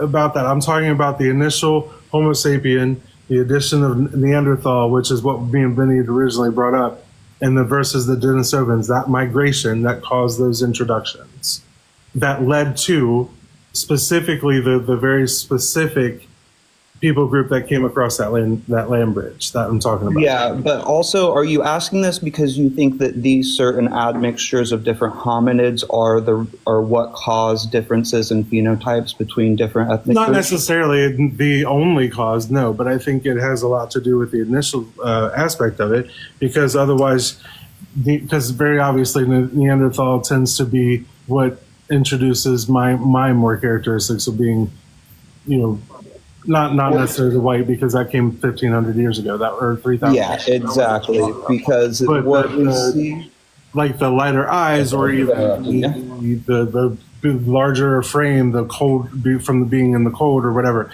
like the Neanderthal type characteristics, and then you have Denisovan characteristics, which we know are smaller. They have other various things that weren't common to Homo sapien themselves.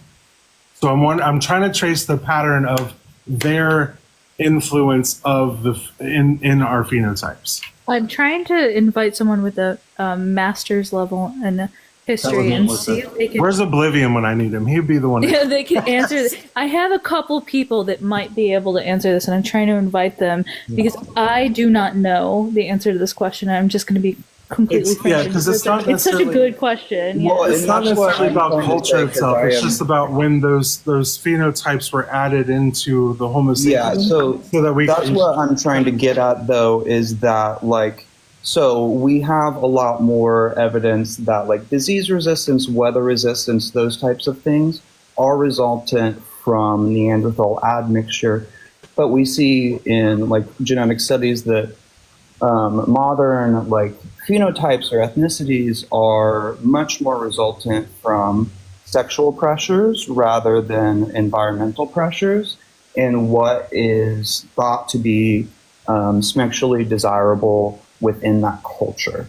And that seems to have a lot more weight on phenotypes than what different hominids have admixtures. That makes sense. I agree with that, but ultimately, though, you still have very generalized overall characteristics that come from these things that still show today. So that's more where I'm trying to figure out, like, when certain. What? Oh, I was just gonna say, like, so Blake, are you saying that, like, there were, like, chubby chasers, there were, like, bear chasers, some otter chasers, or, like, and that's what created the different phenotypical, like, changes more so? Yeah, exactly. Differences in cultural pressures of what is the ideal of beauty have a large influence on, like, the success rate of those genes within a society. And so that's interesting. Yeah, and so what we see with, like, the small admixtures that we get from hominids, it's much more about being also, like, disease resistant to the same viruses that are in their area. But with Neanderthals, Denisovans, we need to do a lot more research to be able to make those kinds of assumptions. A lot of the other hominids, we've been studying Neanderthals and know a lot about the interactions between Neanderthals and early humans, a lot more than we know about any of these other hominid groups, because most of them have only been discovered very recently, and some of them we're still trying to decide if we need to categorize them as different species, subspecies, or admixtures of different hominid groups. So with Denisovans, we don't really know. With like Neanderthals, we had admixtures around like 200,000 years ago. And so that's where, and there's more and more evidence to show that like that window of time of interaction was actually wider than we thought. Yeah, there's like Neanderthal art. Yeah. Yeah, it's so crazy. I don't deny that. They had I'm not going to say the same level of intelligence as the early humans did. Hey guys, I gotta drop. All right, thank you for coming, Benny. Love you guys. I'm gonna keep it running on YouTube though. I'll be around. I appreciate you. I swear, I knew an anthropologist PhD student a couple months ago. We met, and I'm trying to find them so I can get them on here. Blake's pretty knowledgeable in all this. I'm not sure what your degree is, Blake, but I know you're pretty knowledgeable about this. Oh, no, I'm not saying Blake doesn't know. I apologize. I'm not trying to discredit. I'm just an anthropologist. Yeah, no, I get you. You sent it back to them. I was kind of like, where are they at? Yeah, they would definitely know more about hominid evolution than me for sure. I have my background's in biomedical engineering and mathematics. That makes sense. But the only reason I'm asking is because when you think about early migration from early humans from Africa, you can see where those influences from those other hominids came in, just from the difference in the phenotypes that started showing up.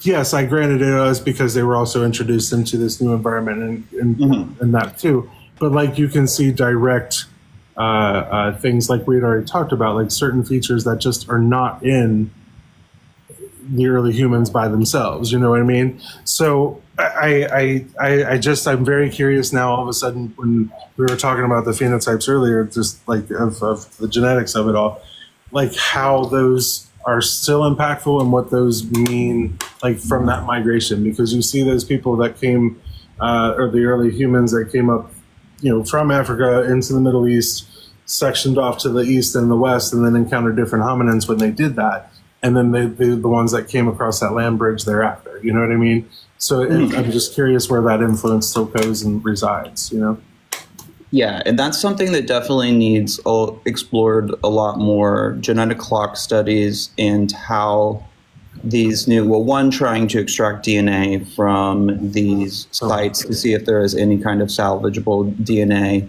And like our window of time for when DNA is salvageable is not that great for like this kind of study. So it's pretty small. Yeah. So using genetic clocks, we're kind of trying to reconstruct that in these various regions where we're finding these new species of hominid, especially in Southeast Asia. There are questions about several that have been found, whether they are completely different species. Like I said, they're hybrid, or if they are just like a different life stage of another hominid that we found. Yeah, I think that would be really fascinating if we could find that out. I know DNA in and of itself is hard because the window is so small. It just would be really interesting if we could at least find some kind of, even the bones, even if we don't get the genes themselves, we could still at least, extrapolate from that, it'd be pretty cool. We found some Denisovan stuff, I know that, but not that showed like they had a burial practice at the very least. So I think that was pretty interesting. All right, plurality, I'm so sorry. We've been just going on. I'm so sorry. Are you over 21, I assume, yes? Yeah, I'm over 21. Perfect. And did you come up to talk about a specific topic, or were you just hanging out? Yeah, just want to kind of listen in the background, but I wanted to kind of answer that first prompt. So, okay, go ahead. Just in my opinion, I think it's an impossibility, because I think, even if you were to kind of stop a sinful act from happening at the very last moment, you would stop it that first time, and maybe the second time, and maybe the third time, but the fourth time, the sinner isn't going to do it. And because he just knows it's not going to materialize. So in that way, you've invaded their free will. So that's it. I get that. Yeah, me being an atheist, I personally don't believe in free will anyway. Not even in the Christian worldview do I think that that's a real thing. So no, I agree. If you're an atheist, I don't think you could believe in free will. I don't see how you could, because it doesn't make sense. So Yeah, But well, if as you're a Christian, yeah. I don't see how people think they have it. Not when the God tells you flat out, pretty much, that you don't. Right. I mean, I think it depends. I think I certainly believe in free will since I'm a theist, but I believe that, the origin of that free will is the soul, and the soul itself does lie beyond the space-time boundary. So it's kind of outside of causality. So, anyways, that's all I have to say. I appreciate it. Thanks for coming up.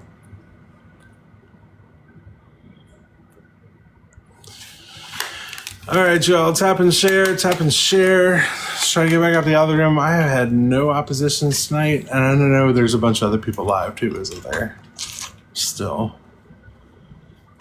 Yeah, I don't think free will exists in any shape or form because you have environmental controls on you, you have biological controls on you, you have hormonal controls on you, all kinds of chemical controls in general. You've got atmospheric and environmental controls on you. You've got political controls on you. You've got relationship controls on you. You've got there's no such thing as free will. It doesn't exist. Just does not exist. For the sun, darling. Yeah. But tap and share, y'all. Let's try to get to 20K as fast as we can. That would be awesome. And get the shares up to 100. That shouldn't be too bad. I really wish that this platform did not make y'all work so hard. But I love the TikTok shop. But they do make you work hard. And I'm sorry. Personally, I think you should be allowed to just listen. But that's just me. Be honest. I wish you all could just listen to me talk and me and my guests talk and just have a good old time with it and comment whatever you want to comment and that be it. But unfortunately, because we love the TikTok shop, they make you work. The TikTok shop? They make you work. They do. Hey, board. So that's where we're at. But yeah, tap and share. Try to get out to the algorithm. I've been live for a while. We have not gotten hardly any ops. My numbers have not been great, and I know there's a lot of people live. So I appreciate those of you who have hung out with me. So I want to try and stay live for a little bit longer. So tap, tap, tap. Oh, Thanks, board. the little heart me. The heart me does go a long way. It would be great, yes. I don't know what's been going on the last month. I'll get to 40 people and then it dies on me, or I'll get to 100 and something people and then it just drops right back down to 40 something and then just stays there. I don't know what's been going on.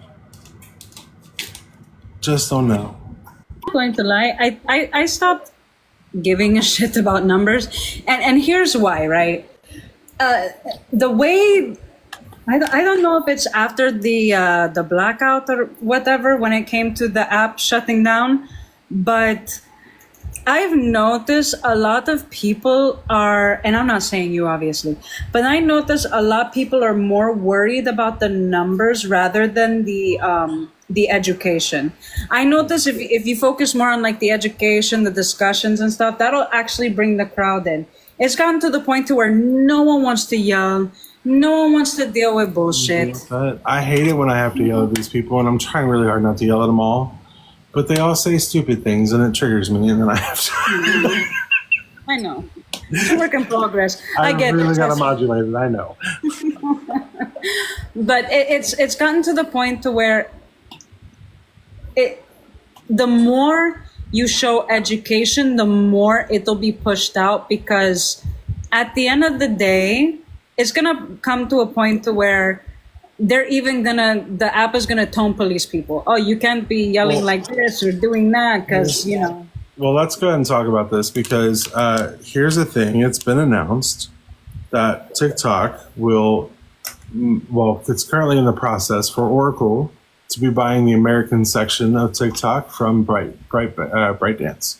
So we are going to be So TikTok will still be alive come next year, but it will be called M2.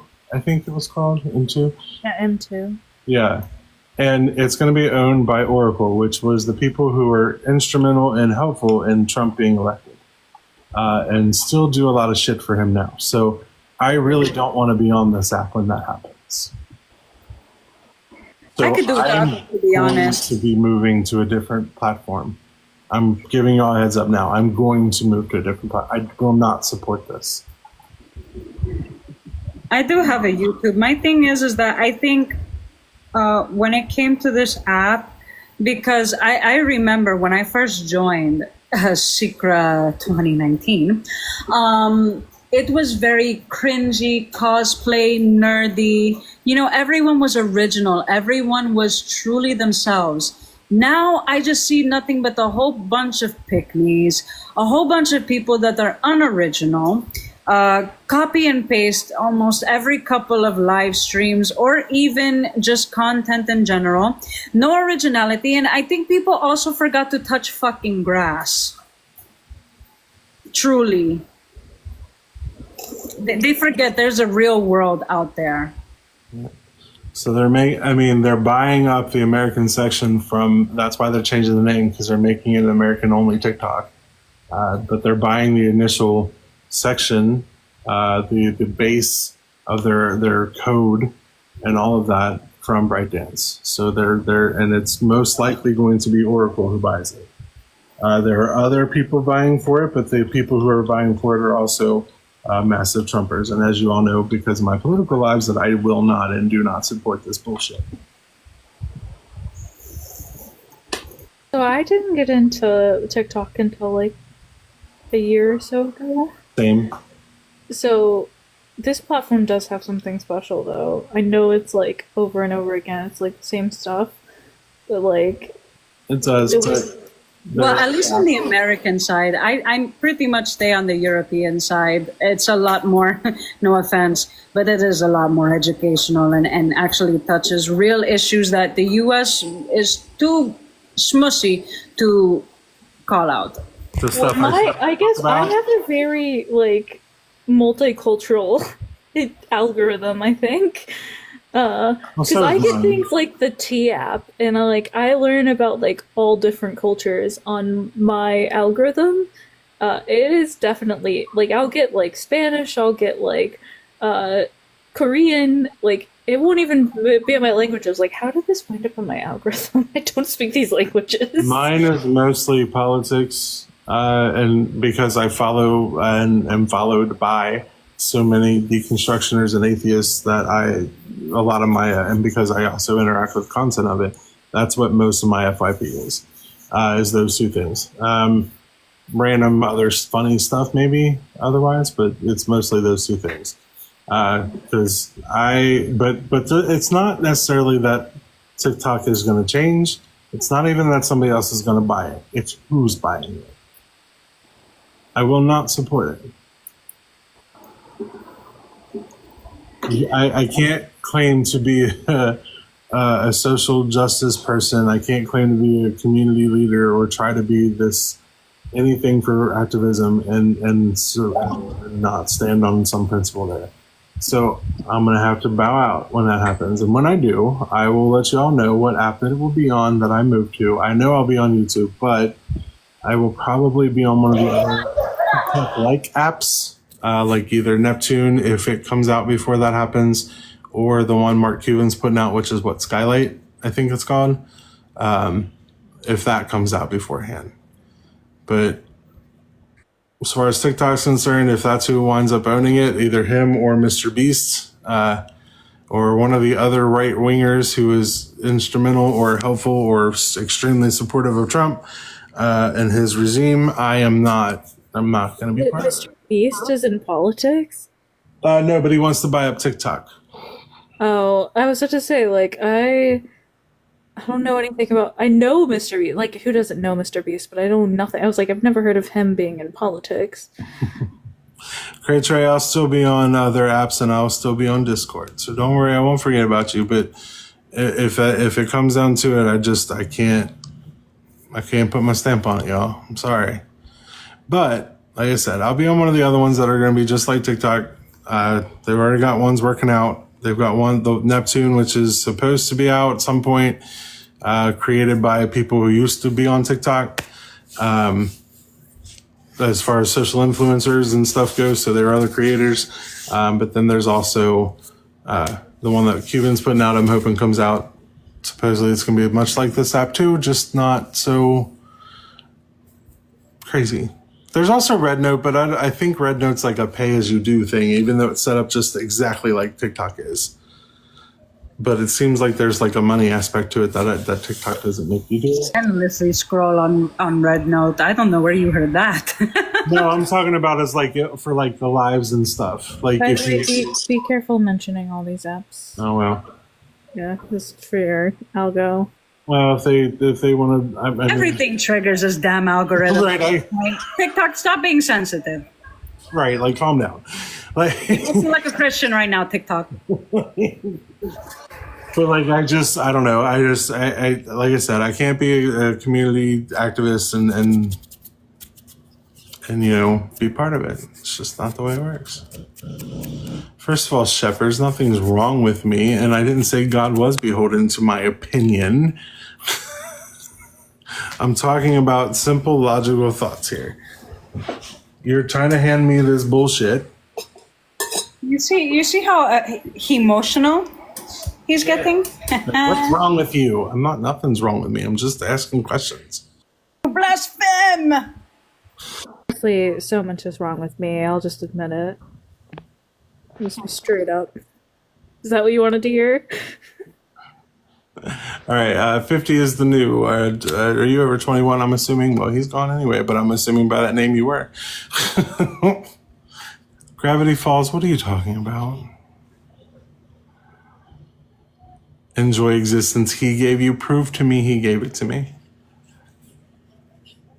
Show me where this God exists in my existence. I think she gave it. I can give birth? That's crazy. Right. She gave it to me. Right. My Crazy. Mother. Oh, no worries, 50. No worries. No, I'm here. My existence is because my parents had sex. Oh, that's crazy. I exist because there's walk-up bars in Louisiana. That's about. Let's be honest, all our parents maybe had a one too many. Mine might have, but they did meet in the Navy, so I guess there's that. But they're all MAGA, so I don't know if that makes it okay or not. Doesn't make it better. Oh my, oh my. Ghost Stalker Gaming, we're not sure, but it's looking like it might be Oracle, and that's a no bueno. Big no bueno. It's a headache every day when I listen to the news. Just any of it. Just any portion of it. It's just my eyes. I have to like rub my eyes so profusely that I get like a headache. What's killing me right now is the denial of the concentration camp they're building. That's just absolutely racking my brain. Like, how are we denying this? How? Right. How is this a denial? Like, how are we really going to sit here and say that's not actually happening? It's a denial every day that it's not 1930s Germany. I just don't get I want, and these people raise me, so I don't understand. I've seen their daily. I don't understand how they're coming to these conclusions, because there's even Fox News is like some crazy town shit's happening, but Okay, so here's my intake, and I wouldn't be surprised if TikTok takes me down for saying this. Sorry, truth hurts you, TikTok. But a lot of these people that are letting this shit slide the way that they are is because their grandparents were the ones that were a part of the concentration camps. They were the ones solidifying it, allowing it, turning in their neighbors to it. So it's genetic. They get it from the people who raised them. Because if you really think about it, they took in a lot of German refugees around that time after they basically handed their ass. So, especially scientists. So you have to put two and two together. When people say, I cannot believe this is happening, I can. Yeah, eugenics going to was sanctuary for them. Eugenics was born in America, and during the Nuremberg trials, when like Germany was being accused of sterilization, they were like, "How can the U.S. accuse me of this?" The U.S. Supreme Court has already approved it, and they had. We did it. We did it to black men. Like, yeah, we did this We did it to the Japanese. To the Japanese women with birth control. Mm-hmm. Yeah, we did it to so many other groups, and when like even now it's happening and it's not real. Like you have like Yankee supremacy. It's like, oh, look at the ICC, who has hold but the Yankee supremacy. They act like it's not. They act like patriotism is ignoring the bad shit your country has done and not trying to do better. They act like anytime you talk negatively about this country, they're like, oh, you don't fucking like it, then leave. It's like, no, that's not. We're talking about the problems. Oh, I just tell them they can. Of our country. I'm a veteran, so unless you served, you can kiss my ass. Well, I can't make that claim, so I can't do that. I'll just be like, oh yeah, okay. Well, I actually took the fucking oath. Did you, bro? Did you? What'd you do? But no, it baffles the mind because they're like, oh, how dare these immigrants want to come here? Motherfucker, why do you think they come here? It's because their country is not doing great. And their country's not doing great, probably because of us. The immigrants are taking the oaths, and then we're kicking them out. They're like, how many people I served with who were just like, who are like, hey, I'm gonna come over here and be a part of the army, and then we never gave them citizenship. Yeah. So many. And you want to know? You want to know another hot take, and this is why I get really pissed off when, and I mean it with my whole fucking chest when I say this, because I have studied enough American history, especially when it came to people of color and black people. I hate seeing my fellow people of color and black people celebrating 4th of July. You could come at me all you want, chat. Here's why. Who do you think was the barbecue?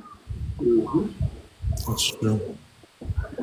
They used to feed us to the gators. So alligator Auschwitz is literally painting a picture to how it was in those times. Here's the thing: they've been subtly trying to provoke the black community since they got into office, taking away segregation and adding or putting segregation back into public building or government buildings, being allowed, at least not actually doing it, but like it being allowed.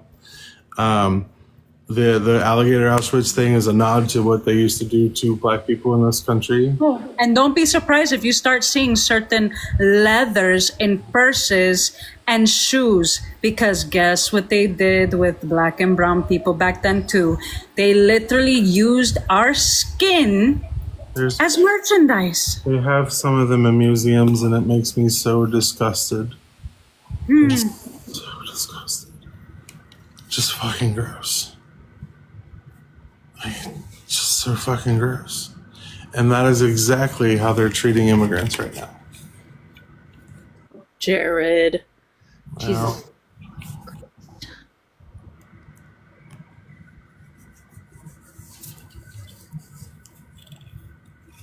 Hi, Christine. Hello, everybody. Hi, everyone. Hello.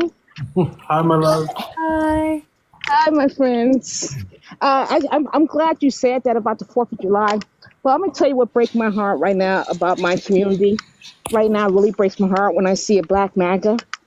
For the simple fact, if it wasn't from Canada or Mexico. What's up, Andre? Hold on, Jared. If it wasn't for Mexico and Canada helping free slaves, letting them in, who are undocumented. Mm-hmm. And it hurts my heart.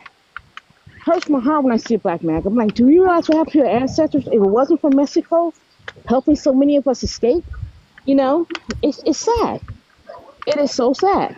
because they're so ill informed, And just like you said, why do we celebrate 4th of July? I refuse to. I don't celebrate it at all anymore. Because I start studying history. I stopped celebrating it. Why should I?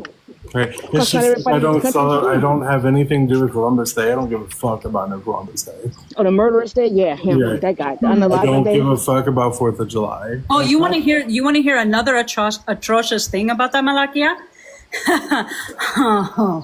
All the country didn't even like him. Oh, it's not only that. He was a schmedophile. Do you know all the children that he rounded up during the time of his genocide, he gave to his soldiers for pleasure? He writes it in his journal. He writes it in his journal. Yes, he did. His journals tell his whole story. And I see people lying, I'm a descendant of Pocahontas, which wasn't her real name. The things that poor girl went through. She wasn't a woman. She was a child. She was a child. The things she went through when they took her through England, just on a boat alone, how she was repeatedly, She was a circus act, basically. Yes, she was. She was taken from her tribe. It wasn't this great love story between her and who was it, John Smith? John Smith. Oh, don't let me start That's the biggest lie that was ever told. One of the biggest, absolutely. And I see people always related. No, you weren't, because she was taken away from America. She never saw home again. Right. She never saw home again. That's why the only thing, one of the main, unalived overseas. Here's the thing. I worked for Disney once. I love Disney, but they were wrong for that movie. Oh, 1,000%. And you know what? F you to the creators. Oh, we aged her up because she's more appealing. This is a movie for kids first and foremost. Who the fuck do you think you are? Sexualizing a minor. That's exactly what she was, a minor. She's a child. She was like, what, 12, 13? She's 12. Yeah.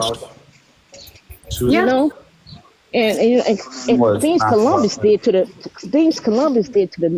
indigenous people is horrifying. It's horrifying. He wrote about it. He didn't have any shame. And had the nerve to call them savages just because they had some practices that we wouldn't be exactly happy about today. Called us savages that didn't even know how to wash their own ass. We had to burn incense because every time I hear that, I'm like, why they have to teach us how to bathe? Yeah, and I was telling someone early on another live, they were talking about undocumented people. I was like, you realize why there are so many undocumented people coming to this country for the simple fact America history have destabilized so many countries in Central America and South America and in the Caribbean. And that's why Mexico don't want them down there buying it, because they did do that. Because when they let them into Mexico, when Mexico gave them property, what happened? The Mexican-American War, and they took all of southwestern United States from them. Yeah. So we have done so much, with Iran too. We started that stuff in 1954, 53 or something. We have done so much dirt in the world, but we don't want anyone here. They're here because we tore up their countries. Exactly. We destabilized them. Yeah. Look up the Banana Republic. It'll tell you everything.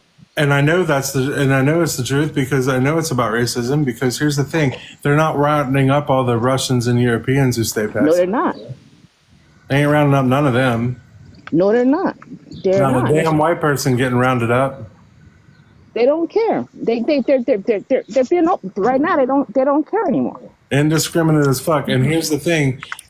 Trey, can I ask you a personal question? Go ahead. About the black community, that it's not my place, so I'm not trying to. But I can only answer for me. I know. But what is at this point, knowing that they're indiscriminately picking up black and brown people, whether they're actually here illegal or not, when or is, I know you guys are sitting this one out, but for how long?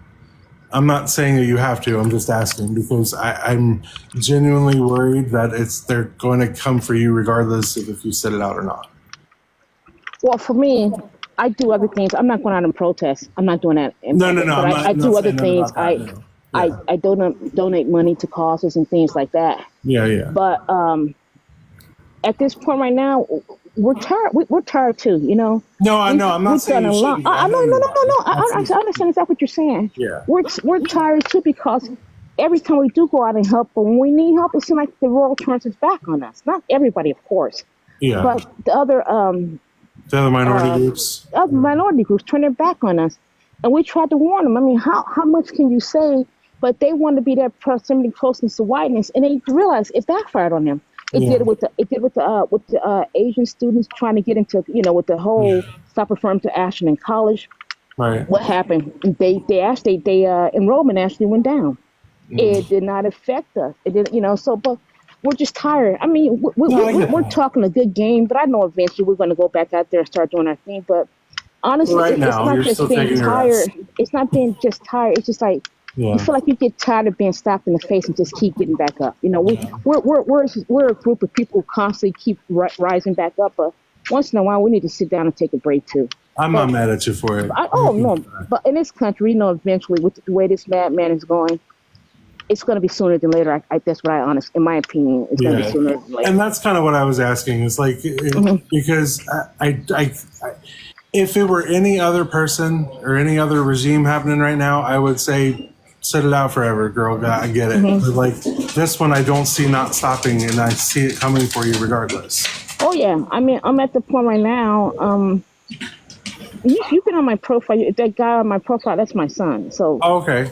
In California, he could easily pass for Latino. So I'm at the point right now. I'm taking I'm gonna start taking a copy of my passport with me. Honestly, just a copy that will be close to my body that I won't lose or anything. But right. I fear that because they can easily say I'm Haitian or something. They can say you're Haitian. They can say you're Dominican. And they can hold me as long as they want to before. I don't even know if they're gonna let me have a phone call. I may be dropped off in Hades before I know it. Right. The reason I ask is my genuine concern for the community, for your community, because I don't want you guys to be caught unaware when it finally does come at you. We're not going to be caught unaware. Honestly, we're not going to be caught. And I don't want you to be alone either when it happens, because if we're all gone by then, you know what I mean? Yeah, we won't be caught unaware. We won't. We have a few loose screws, like those MAGAs, the black MAGAs, whatever they call them. Yeah. It is. I call them coons, but that's a story for a different day. But no, we won't be alone. And in this case, if they do shoot me out, I want to go to police. That's why I plan on retiring one day anyway. So they can just up my retirement plans. I just assume when the fight did get to your all's doorstep for you guys to not have someone else there fighting with you all, because I'm kind of worried that's where it's going for all the minority groups. And I just don't want you all to be caught without somebody on your all side too. Just like honestly, after the gay community too, Oh, yeah, but see, if push come to shove, honestly, you can, and I mean no offense by this, you can hide being gay. Oh, I can. I know that for a fact. And I cannot hide being black. Yeah, I'm privileged as fuck. I know that. No, I don't mean you as a white. I don't mean you as a white male. No, I mean that as even being gay, because there are a lot of people who are gay who can't hide that they're gay. Oh. And that's just the truth. And I'm not saying that as anything. That's just the truth of it. I have a friend who was raised around nothing but straight people, but still can tell. Honestly, if I think if they could tell, it'd clear out the House and the Senate, because I know that most of them are. That's a time someone, they're faking, they don't live their truths. A lot of them, because you always hear about politicians doing stuff, like so-called no Epstein list. Yeah, because both sides were on that list. We know both sides. Well, that's what kills me. Is I keep hearing that argument, right, about the list. If Trump were on that list, Biden would have released it. I'm like, no, the fuck he wouldn't, because there are a bunch of people on that list that are not just Trump. Oh no, it's a bunch of people that's going to fuck up the whole establishment. People forget when Epstein Island was in effect, Trump was a Democrat at the time, and who was he hanging on with? Bill Clinton a lot. So he wasn't a Republican doing it when the island was around. So it's more than just a writer. Look at Prince Andrew, very good friends with Epstein. I laugh at how they treated Harry and Meghan, but they protected the pedophile. Right. And you can't tell me at this point Trump was not on that list, because how are you going to tell me there's a list on his bitch's desk, but then turn around and tell me that list don't exist? Yes. Because they kept threatening to release it, remember? Right. And they're lying. They're lying. And you can't tell me there's not a list, because there are flight logs of who went to the fucking islands. Thank you. So there's a list. They're lying. Lionesses. And then they tell me that there's footage and a whole ass minute missing. All of a sudden, it's missing. How there a whole ass minute missing? Yeah. I'm going to go through a dead spot right now, so I won't be able to hear you guys when I get disconnected. But I love talking to you, Paul and Auntie. Hi, I love you. I love you so much. Okay? Love you guys. And if you have a nice panel so far. I've seen nothing but niceness on here. So if I don't know you all, my name is Trey, Tracy. Call me Tracy. She's my online mama. Hi. What did you say? I said you're my online mama. Yes, I am. You're entire my babies. You know that. I know. I'm old enough to be your mama because my son's 34, so I'm old to be your mama. But you all have a good evening, okay? Right, love you, Gray. Love you too. Bye-bye. Bye. Bye-bye. Well, have a good evening. I love Gray. She's so sweet. All right, Jared. So me and her, we can't hide it. But that's why I said I'm very privileged, because I can hide my gayness and I'm not dark. So I'm not under any illusion that I am not in a privileged position. That's why I am not worried about my personal well-being. All of my concern is literally for all the ones who don't or can't hide in this society. Black people, brown people, and the obviously gay brothers and sisters I have out there whom I love so much, but I know you cannot just hide it, and I understand. It's not your fault. But what on earth are you talking about? Blake, I love it. play. But that's my point, though, is that's where all my concern actually is. I don't want any of us to be found alone in the fight. You know what I mean? I don't want that to happen, because that means that everything has failed. And I'm not ready to be done fighting yet. You know what I mean? So we'll see, I guess. All right, Jared, which topic did you want? Oh, what's up? How's everybody? What's up, Anji? I see you're up there. Let's see here. Could God have given choices without sin and suffering? Well, sin and suffering didn't come about. Well, actually, let me take that back. I'll say sin itself started with Satan when he rebelled against God. And then, for mankind, sin, suffering itself happened with us right after the fall of Adam and Eve. That's when that stuff came Did God about. know that Satan was going to turn on him? Yes. But God still made him? Mm-hmm. Yes. So it's still God's fault? No. How is that not God's fault? Because the angels have freedom, just like we have freedom, free will and stuff like that. Freedom if God they are moral agents, so they're able to choose, right or wrong, good or evil, just like we're able to do it. So you mean God can be wrong? Whoever chose to do wrong, that's on them. It's not on God. So God can be wrong. Yeah, I don't think you understood what I said. No, I said that the angels have. You just told me that God could be wrong. No. Kind of recall what I just said.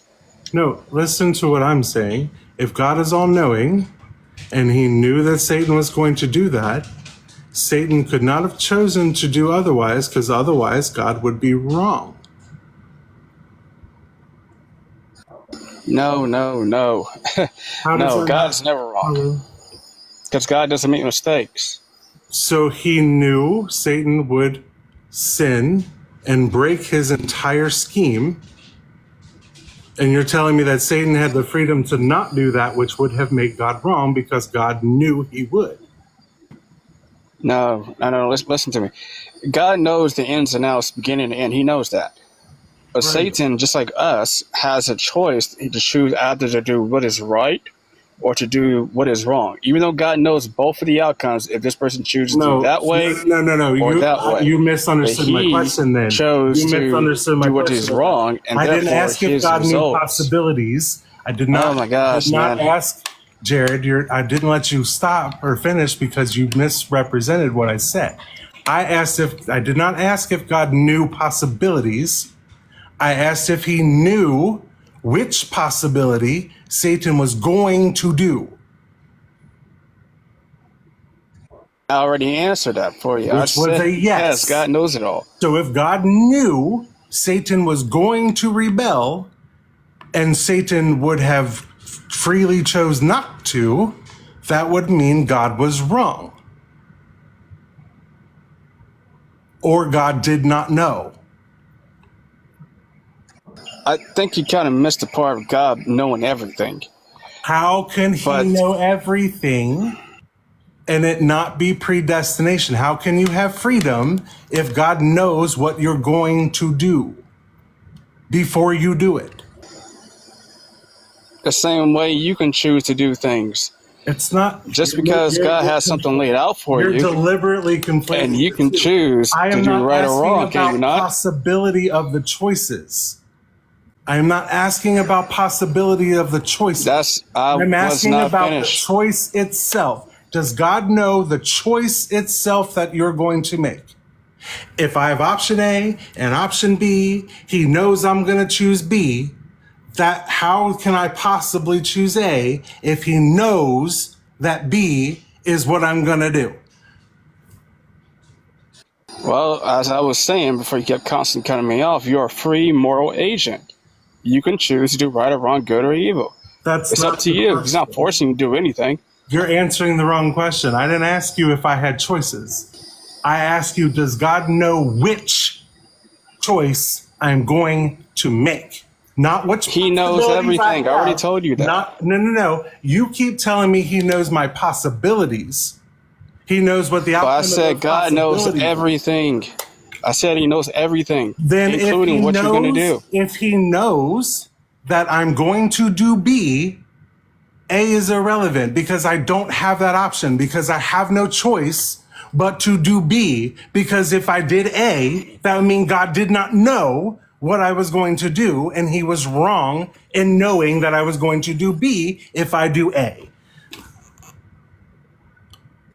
Okay, so is God forcing you to choose B, or are you freely choosing it yourself? Because he already knew it beforehand. If he knows beforehand, I don't have choice.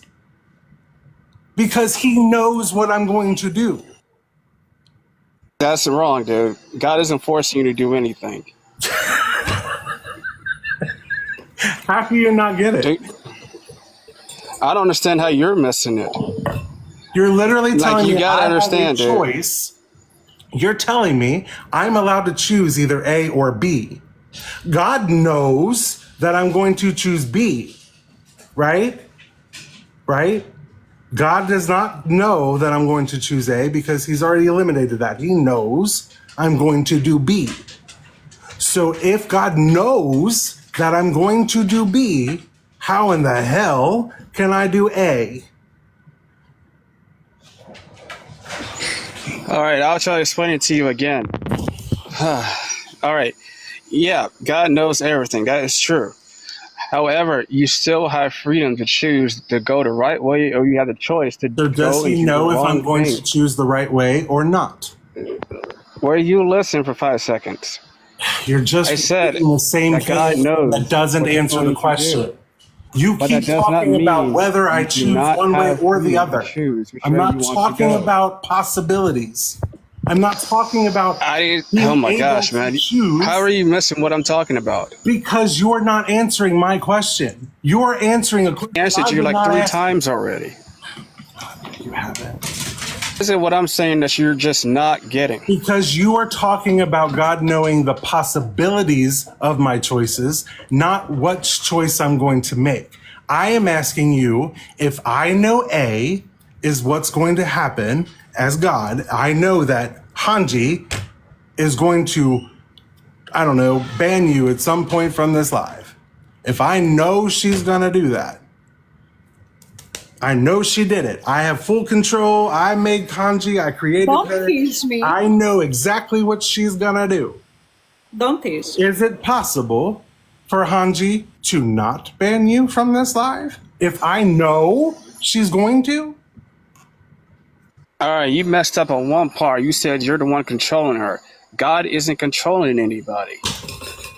That's where you keep constantly messing up at. And I think that's probably the one thing that's really just making you misunderstand exactly what I'm talking about. You're misunderstanding. You're just giving me, he knows if you choose B, then he knows what's going to happen. If you choose A, he knows what's going to happen. No, that's not what my question is. I'm asking you, does he know which of those two I'm going to choose? Does he know that? I already answered you that. I told you yes already. If the answer is yes, then it is not possible for him to know something else to be true. If he knows I'm going to do B, he knows I'm not going to do A. So it is not possible for me to choose A. Oh my gosh, dude! You're telling me you literally just told me what I just told you. So oh my you can gosh, sit there dude. and say that God doesn't know if I'm going to choose A or B, or you're telling me that God can be wrong about which of those choices he knows I'm going to make. Which is it? Because those are the only two outcomes we got. But oh my gosh, dude, you're not listening to yourself. Listen, like I said earlier, again. How comprehend what you said? What you said doesn't make any sense. Hold on a second, Jared. Let's take a poll. Chat, Hanji, Ashlyn, Blake, do you understand what I'm saying? Yeah. Him, I understand the words that are coming out of your mouth, okay? So you understand what I'm saying, right? Right? Chat, you all understand? Let's see yeses. Yeah? Okay. So if I understand what I'm saying. Semantics with words. That's what he's doing. And you're not answering what I'm saying. You're giving me some runaround. Then it's clearly you who's having the problem here. Okay, so oh my gosh, we're going around in circles here. Do you understand what I just said or what I was talking about? Yes. You're telling me what did I mean when I was talking? A or B. You're saying I can choose A or B, no problem. Doesn't matter to God. He knows the outcome. Okay, God? Wait, hold on, slow down. You're going too far up in the air. Is God controlling you, or are you freely doing these things yourselves? In your all's worldview, he's controlling me because I can't choose anything that he doesn't know. Okay, that part right there is wrong. Okay. How is that wrong? Because you are free to. It's not like God has you on a remote control and is constantly moving around like you're playing a video game. That's not it at all. I understand what you're saying there, but you're missing my point. You're completely missing my point. You're telling me. Okay. You're telling me God sees A and B for me, right? Right? These are my two choices. A, B, right? Okay, go ahead. Keep going. A and B. I am going to make that choice. Correct. Yes, I'm going to choose A. God knew before I made that choice that A was going to be what I chose. He knew that long before I was born, according to this book, right? If that is the case, if I didn't choose the one that he knew I would choose, if I chose something else, that would mean God was wrong. So either God doesn't know which choice I am going to make, or he's wrong. Oh my gosh. God knows everything, dude. He knows everything. He knows the choices you're going to make. My whole point is that you are not being controlled. You have free will. How can I have free God knowing will everything? if he knows my choices before I make them? Because you choose them and he knows everything. That doesn't mean that you're not able to do whatever it is that you want to do, dude. It's not like God's holding you, literally, that's by a remote control or something like that. You just don't understand what it's not a contradiction. It's called free will. That's literally a contradiction. You can't. I mean, think about the stuff that people do in this crazy world that we live in. You can't have foreknowledge and free will. They don't exist. You can't. Dude, God knows everything, dude. If he knows everything, well, I mean, that's your opinion, but it's untrue. Free will does not exist. You have free will. Logically, I don't think you quite understand that. Oh my God! If God knows everything and predetermines everything, free will is an illusion. It does not exist. Just because I don't know what the outcome is. So are you choosing to say doesn't that, mean I or have somebody a programmed you choice. to say that? Just because I don't know the outcome myself doesn't mean it's free choice.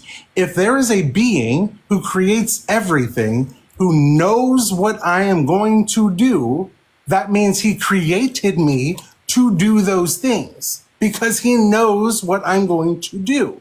I can't choose to do something else if he created me knowing I'm going to do this thing. I can't do something opposite. Yeah, that's what God completely knows wrong, I'm man. going That's to not do. how it is. That's literally What you said what is you're wrong. That's not how describing. it When is. you talk about an all-knowing, all-powerful God who knows before and after and the during, then you're just logically incorrect. Okay, so did Adam and Eve, what they did that caused the fall of man, did God force them to do that, or did they just do it on their own? So God lied from the beginning. God They lied to them, first die of all. upon that He day. set it They up. said you will surely die. Yeah, did they do it on set their it own, up. or was God forcing them to do that? He set it up Which so one they was would. it? Yes, he he set it forced up. them. If he's all-knowing and omnipotent and omnipresent, that means that he knew what was going to happen from the beginning, so he set them up for failure, which is extremely disgusting. Completely Sociopathic. wrong, man. He also Wrong. says that some vessels are created for destruction. So what's that all about?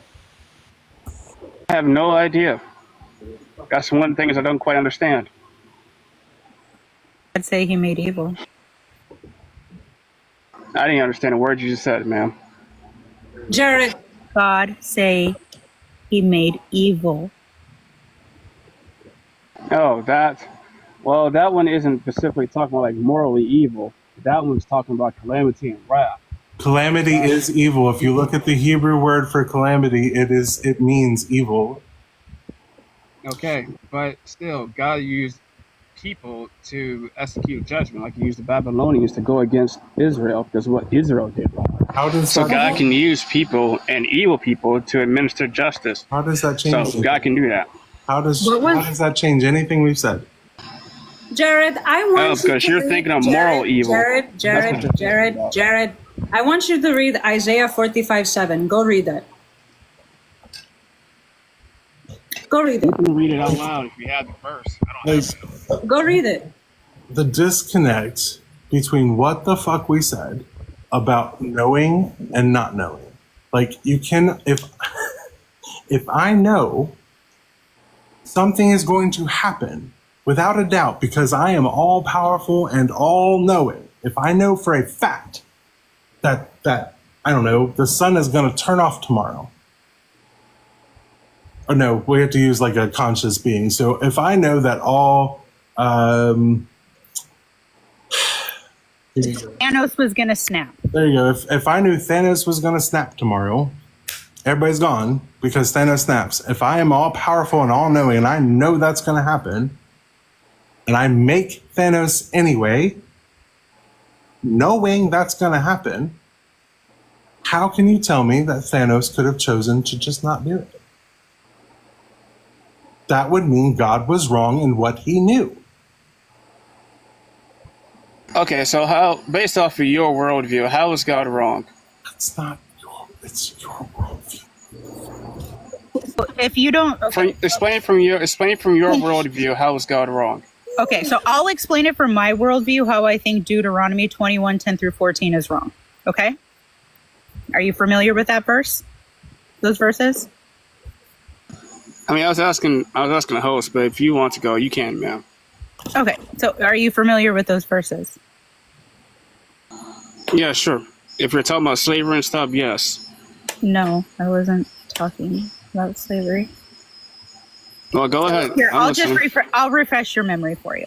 All right. So after you have annihilated this girl's entire family and everyone she knows and loves in her town, including the animals, if you take her, so you're abducting her, bring her to your place, you shave her head, you cut her nails, you let her mourn her family for 30 days, and then you decide that you can go into her and make her your wife. Now, my perspective of that is abduction and sexual assault because there's no consent Or free will or not. or free will. So that's my perspective. So you're basing that to be evil off of yourself, right?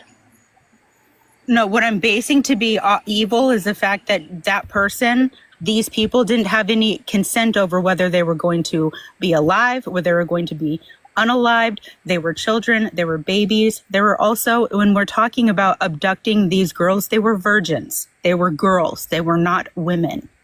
So to me, children can't consent. And so every part of that would be evil. All right, first thing first, if I go any further, are you an atheist or are you some other religion or something like that? Better? Yes. Reading the text, Jared. Don't start your shit. Yes, it does matter. Because if you're from the worldview of atheism, you don't have any Atheism is not standard of morality.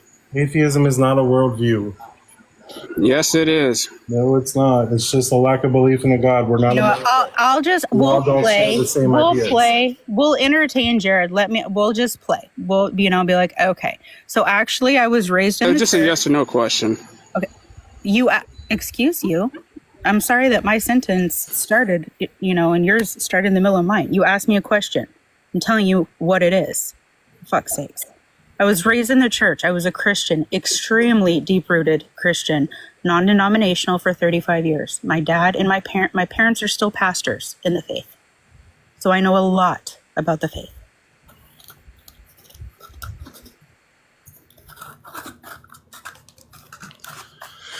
Okay, so what do you believe now? I believe that abducting young girls and going into them after 30 days is disgusting in any timeline. All right, I think I should have rephrased that question better. Okay, I should have said, what do you believe now? Like, where do you put your faith at? Are you atheism, agnostic, or Christian, something else? I don't know. That's what I was mainly getting at. Why does everybody require faith? The faith doesn't require faith. I would say I'm atheist, but if I had to, if like somebody was like, you need to pick a faith right now, I would go with Norse paganism because that's my ancestry. And I was raised knowing all about Thor and Odin. So if I was going to pick a religion, it would be that. But I'm also open to the fact that there could be a deity or multiple. I think there could be multiple deities. I mean, I'm open to it. I'm not closed off to it. I just know that the God of the Bible is a sick fuck. All right, so you think God is evil? Yeah, crazy. But okay, all right, I'll just go with that. You actually read. But yeah, that Bible verse in particular, since I don't have the Bible verse, I'm going to read it out loud. That verse is talking about after Israel had plunged the city, taken out a city, and those who are left, if a guy or a soldier finds a woman that he found attracted to. Mm-hmm. They can, if they want her, they can have her, but you must let her mourn for her family and everything. Yes, you must, shave her head, clip her nails. You know why? And if you want her to be your wife, you can have her. But if she wants to be free, you are to let her go. The host is the host is speaking, but are you hearing the words come out of your goddamn mouth? Jared, do you know why? Of course, I'm explaining it to you what that verse means. Jared, do you know culturally why they had to clip their nails and shave their head? It wasn't because of happy reasons or for mourning. Shaving the head is to get rid of the culture that they were brought up in. And removing of the nails is for self-defense. So she couldn't defend herself because our nails are very good at gouging out eyes, which is something I low-key want to do to your ass right now. Like you're literally going on this. Okay, that goes right back to what I'm talking about. What? Literally talking about this. Do you have a sister? Jared. You have a sister? Do you have Well, yeah, of course I have that, but that goes right back to what I'm talking about. Hold on. So All right, fine, I'll let you go for it. Keep going. Thank you. I appreciate that. Thank you for this is not your life to control. However, so if I come to where you are right now, I'm going to decimate your entire family. I'm going to take out even your pets. Nobody stands a chance. Nothing stands a chance. And your sister is still alive. She's maybe 12. And I think she's pretty. If I take your sister and I shave your sister's head and I cut your sister's nails and then I wait 30 days and then go into your sister because I think she's hot, you're cool with that? Should you know marriage was not a courtship back then? Marriage wasn't a happy thing back then.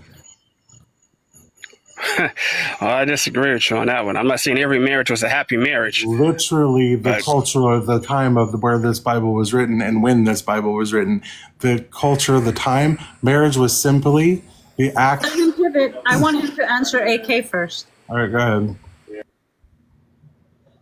Hey, no, I wouldn't be okay with that. But still, back to what I was saying, in this one Bible verse in particular, God wanted them to, the guy desired her, like he wanted her to be his wife, okay, he could have her, clean her up, clip her nails, shave her head. Wow. Let her mourn, give her some clean clothes, stuff like that. And Dugald, I'm gonna do it. I'm gonna do it. Like, can I do it? Do you want me to explain it to you? No, Jared, you are a piece of shit. And the fact that you are defending grape shows us everything that we need to know. Go fuck yourself. This has nothing to do with that. Go fuck yourself. That's literally what it is. It's literally what it is. Wild. Literally what that's about. Is it the full moon yet? It's not that. It's just the problem is they read this book, they don't take it into cultural or time frame aspect unless we're calling out some bullshit like slavery. Then they'll be like, On that note, I am hard. still here. Don't end your live. I'm gonna take a shower because I feel fucking disgusting. Well, actually, I was about to wrap up. I'll wait until you're done. No, it's gonna be a minute. Go ahead. No, continue. All right, y'all. I am going to go ahead and wrap it up then since Hanji's going to go do that. I appreciate y'all being here. I will be back on Thursday for Political Live around 4:30 as well, Eastern. So please come back, see me then if you want to do some politics with me. That's what we'll be doing. Also, I have a Discord. It's available. I would like it to grow and become a hub for social activism and community outreach. So go to my link tree. It's on my bio, and you can join. And AK, can you give that verse to Rai in chat, please? Yeah, Deuteronomy 21:10-14. And there's also another example of it in Deuteronomy 22, 2 Samuel 14, and 2 Samuel 12, and Zechariah 14. Awesome. All right, y'all. I appreciate Love you. Thank you for hanging out with me. Love y'all. If you need the verses, just DM me and I'll send them to you. Love you, too. Bye, guys. Bye.